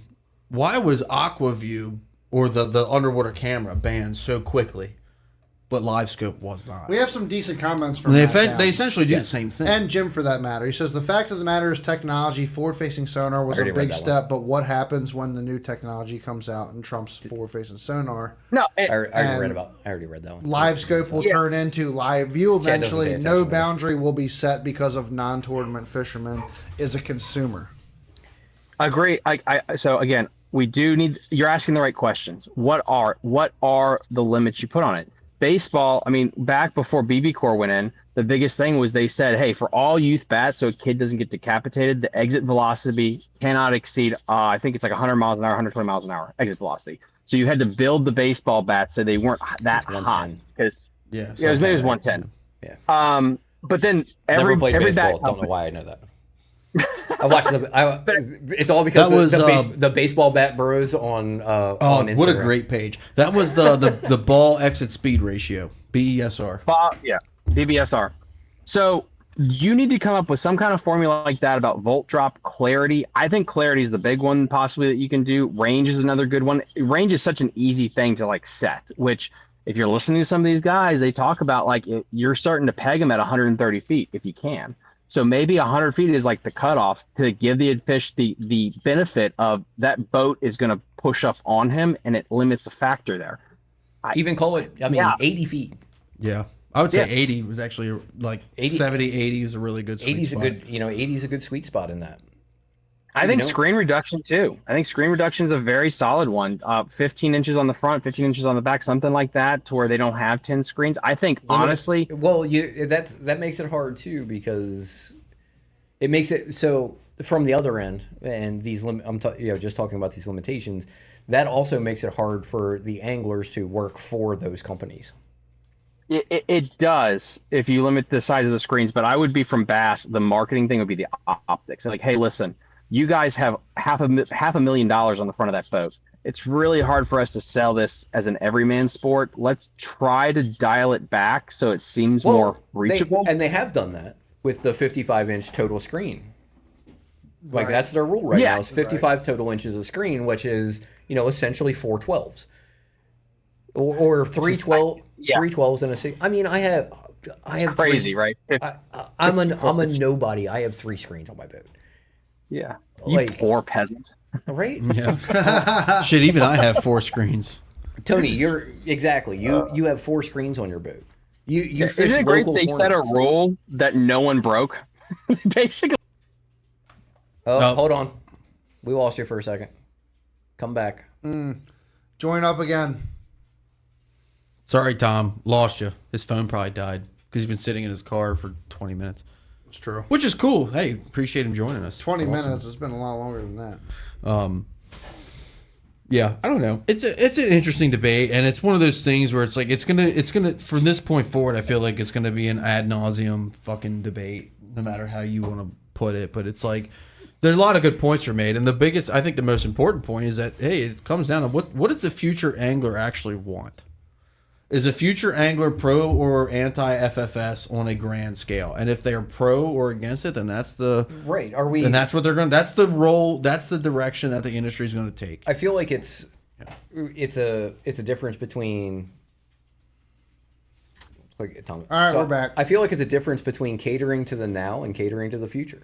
Yeah. Like right now, they're catering to the now. It'll definitely change. I mean, it's going to continue to change. Maybe that's why you need 2 leagues. Maybe us old guys have a hard time as where we're tradesmen. He had to learn a skill over time and experience. When I was an HVAC pipe fitter and welder, that's what I do, Jim. I had to learn it, and then some kid comes in learning AutoCAD telling me how to weld a pipe, and he's never done it. Yet he will become stupid kids these days. BODS. Matt says, I agree on boundaries, but if we don't keep pushing, China will. And it becomes a business thing. As a non-tournament fisherman, I'll buy the new technology regardless because I'm interested. And I think you will see that. And I think it doesn't, that is, I think that's fine. I don't see anything really against that. But we need 2 leagues. I just think it's hard for the anglers to. I just think the limitations make it hard for anglers to sell product, right? Because if they can't have the product on their boat, how are they going to sell it? I think it's also a more rooted thing where, let's say Major League Fishing, Bass, both outlawed live scope.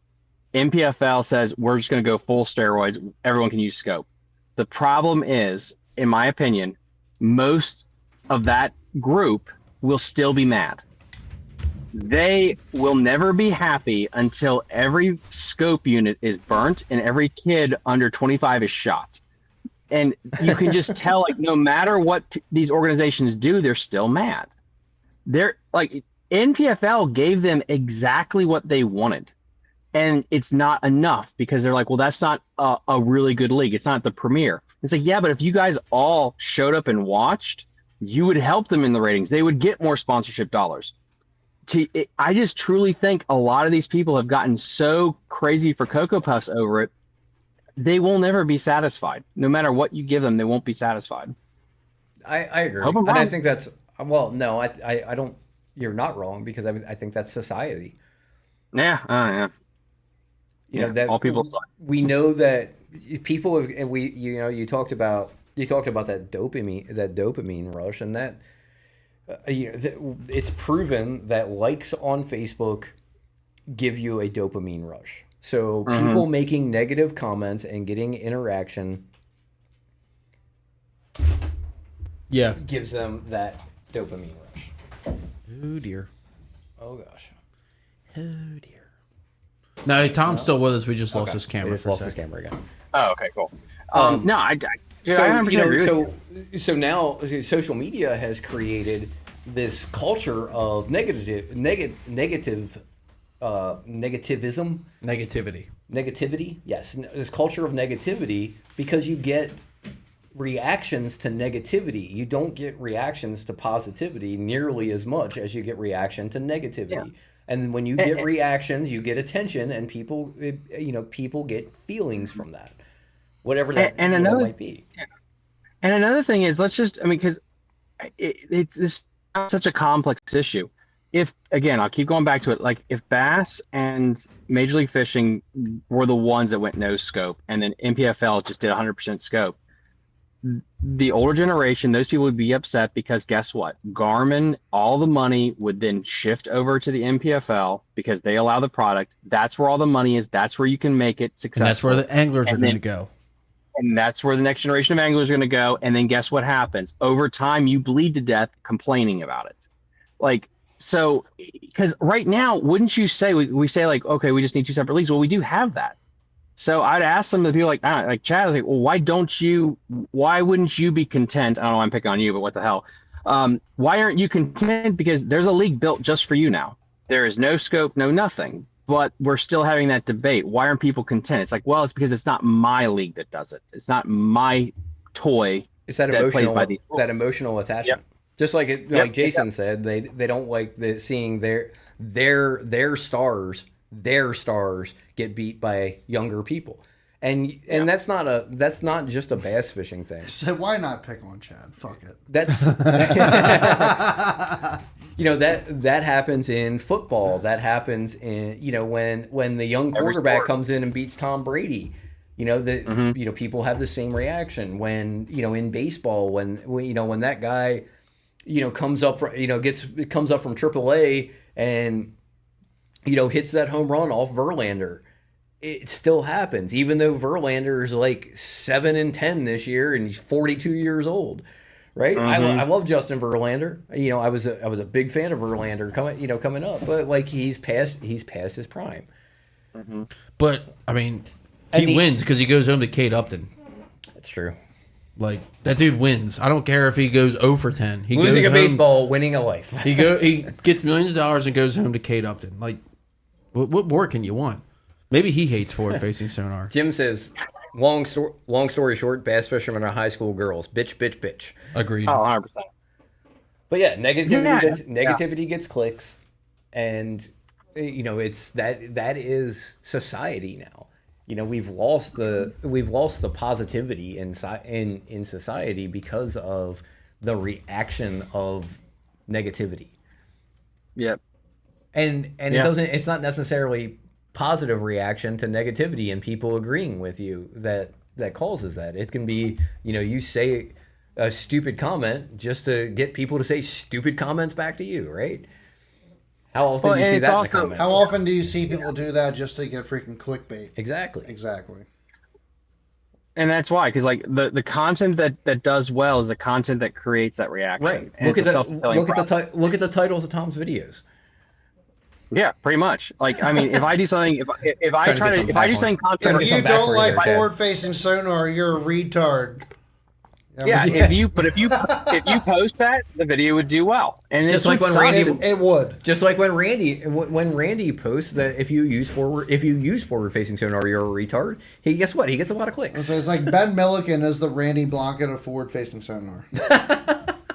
He's the opposite. He's the yin. Yeah, he's the yin to like- Randy's yang. Yeah. except he's rich and successful, unlike Randy. Unlike being successful in the Elite Series, which he wasn't. So.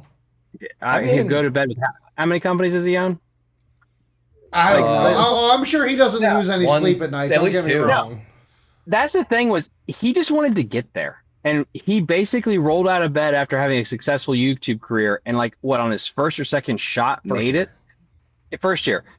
Like, what people don't understand is, like, he's like that kid in high school baseball that, like, hated baseball, but he was just good at it, and he shows up because his parents forced him to. Like, it almost felt like he started his Elite Series journey, like, fine, I'll do it. And he did it. It's like, why don't you take this seriously? He's like, I'd rather just go, throw trout baits and make videos. Like, I just get the vibe if he went hard ass into just tournament fishing, he would wreck. But it's just not his number one passion. He's got other passions in the fishing industry. His passion is throwing swim baits and catching big fish. That's what he likes to do. Awesome, good. But he has that to stand on. Randy hasn't been a thing since the Korean War. Like, he has not been. So, well, more. I mean, it's more like Afghanistan, but. Yeah, but that was still 20 years ago, right? Right. It's still 20 years ago. We have a comment. It was from a while ago, and I don't even know when it was stated, but it said, Milligan proved the forward-facing sonar theory wrong all by himself. He caught them real good before, and he catches them real good with it. Oh, yeah. He didn't even make the cut, though. It just ain't that easy. No. I don't think the average person who watches professional fishing understands how good every person on that league is. Yep. Yeah. Even the scopers, right? Because you see the scopers and like everybody say, "Oh, they're going to Sabine. The Koya's going to suck there," and he top tens. Like.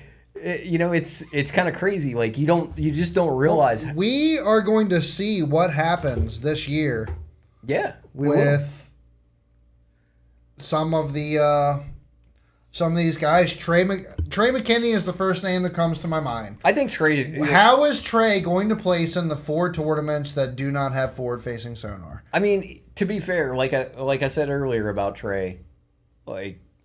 He top 10'd in tournaments that he didn't use forward-facing sonar this year. They use forward-facing sonar in the Bassmaster Opens out here in a place that would not normally be a forward-facing sonar. You know what I mean? So, like, even the guys that are good with forward-facing sonar in the deep water can utilize it in shallow water. It's like guys that are good at forward-facing sonar, they're going to use it on Santee Cooper. But, Trent Palmer won Santee Cooper using live scope 3 years ago, right?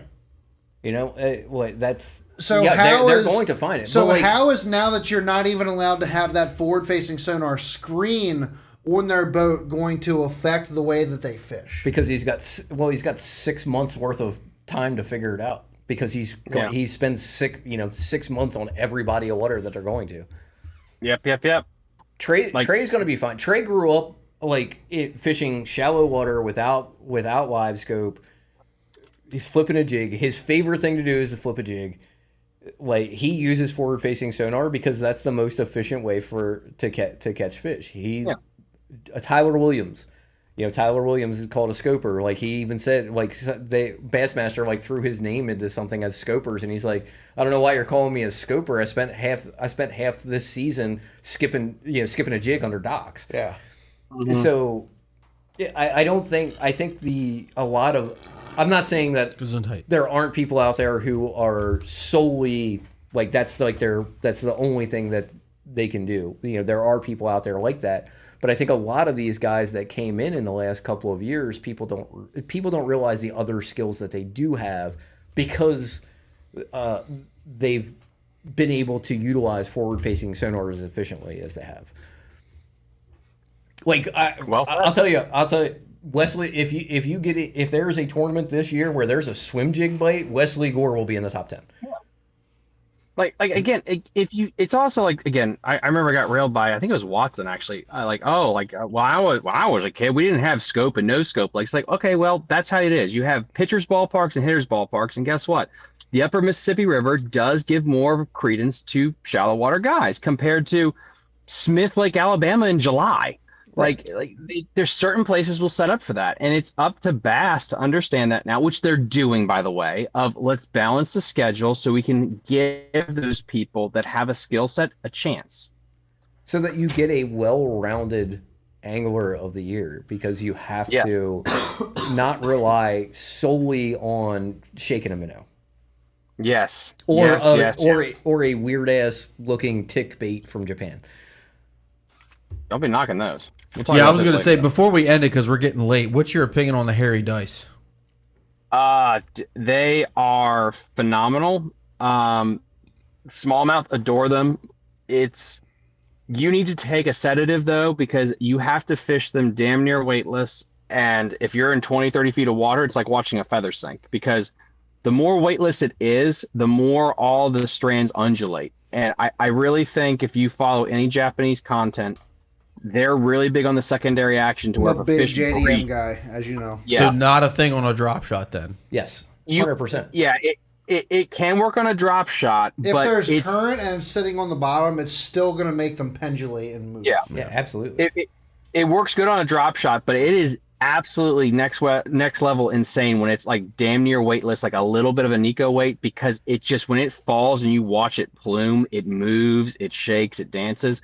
And those fish can just sit there and stare at it. And as they breathe on it, it just pulses. I was pleasantly surprised how well, like I had one the other day, just Nico rigged with a very, very lightweight, how well it shows up on forward facing sonar. Yeah. And it holds scent too. I have found it to be interesting the amount of people that have taken to heart the fuzzy dice but were against the scat baits when they came out. I'm not gonna throw that, looks like a piece of poop. Because the scat baits in our reality are fantastic baits, and I understand what they look like and whatnot, but when you throw a weightless scat bait, for me, I was always throwing the depths cover scat because it was the OG. But that weightlessness, the way that thing just fell like a small turd in the wind.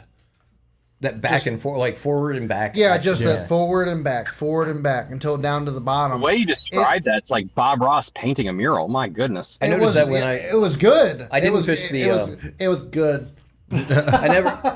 I never fished the depths, but the Yamatanuki had the same action, where it had that like just that back and forth. Yeah. And I've caught a lot of fish on the. Your description is great. Like, it's like watching a feather sink to the bottom, because it freaking was.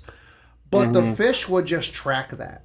And it's a phenomenal bait that I feel like a lot of people, they look at this fuzzy dice and they're like, oh, well, that's a lot more edible than the piece of goose poop following to the bottom. But it's like, in reality, it's the same difference.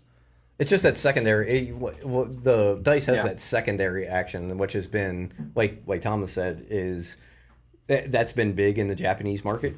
Recently, and that secondary action is just that action that, like we said, like with on a drop shot, when you have current, the current is moving that.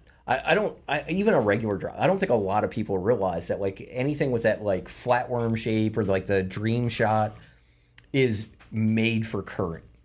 Because that body shape, if it's sitting, and you do not move that drop shot, the way that body shape, it's gonna do its thing. It just makes it go like this in the current. Matt Down says, I know bass fishing influences the fishing community the most, but the saltwater scene is huge. Every saltwater boat around here is using spot lock and forward-facing sonar. The market for forward-facing sonar advancement would still float without bass fishermen. Dude, Matt, you're 100% right. He's definitely right. There are things on offshore boats that would make Randy Blockett's head explode. Yeah. He would go into cardiac arrest. They can track marlin a mile from the boat. That's crazy. That's crazy.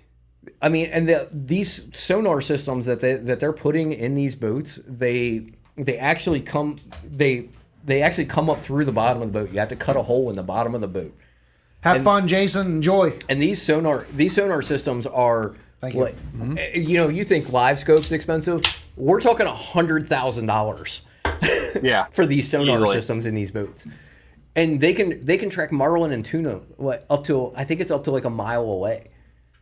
It's stupid. They know that we have, there's a marlin, a quarter, 3/4 of a mile off the stern. Off the port bow. Right. Yeah, right. It's saltwater, so they insane. talk like that. It's insane what those saltwater boats have. Randy would, Randy's head would literally explode. Like, just go. Oh, yeah. He would see that and be like, what? Boom. But anyways, we're getting up to that 2.5 hour mark here. Yeah, it's about that time. Yeah, It's we're about gonna that rock. time. Thanks for joining us, Tom. We always appreciate you joining us, man. It's always a pleasure, buddy. Tom, love your input, even though you tried to insult me the whole time. I'm just kidding. Oh, you too. Next time, respond to my message, and we can actually go fishing. Yeah, that'd be helpful, wouldn't it? But yeah, guys, thanks for having me on. It's always a pleasure. Hope everyone has a good weekend. You too, man. Nah, man, would love to have you back on the show.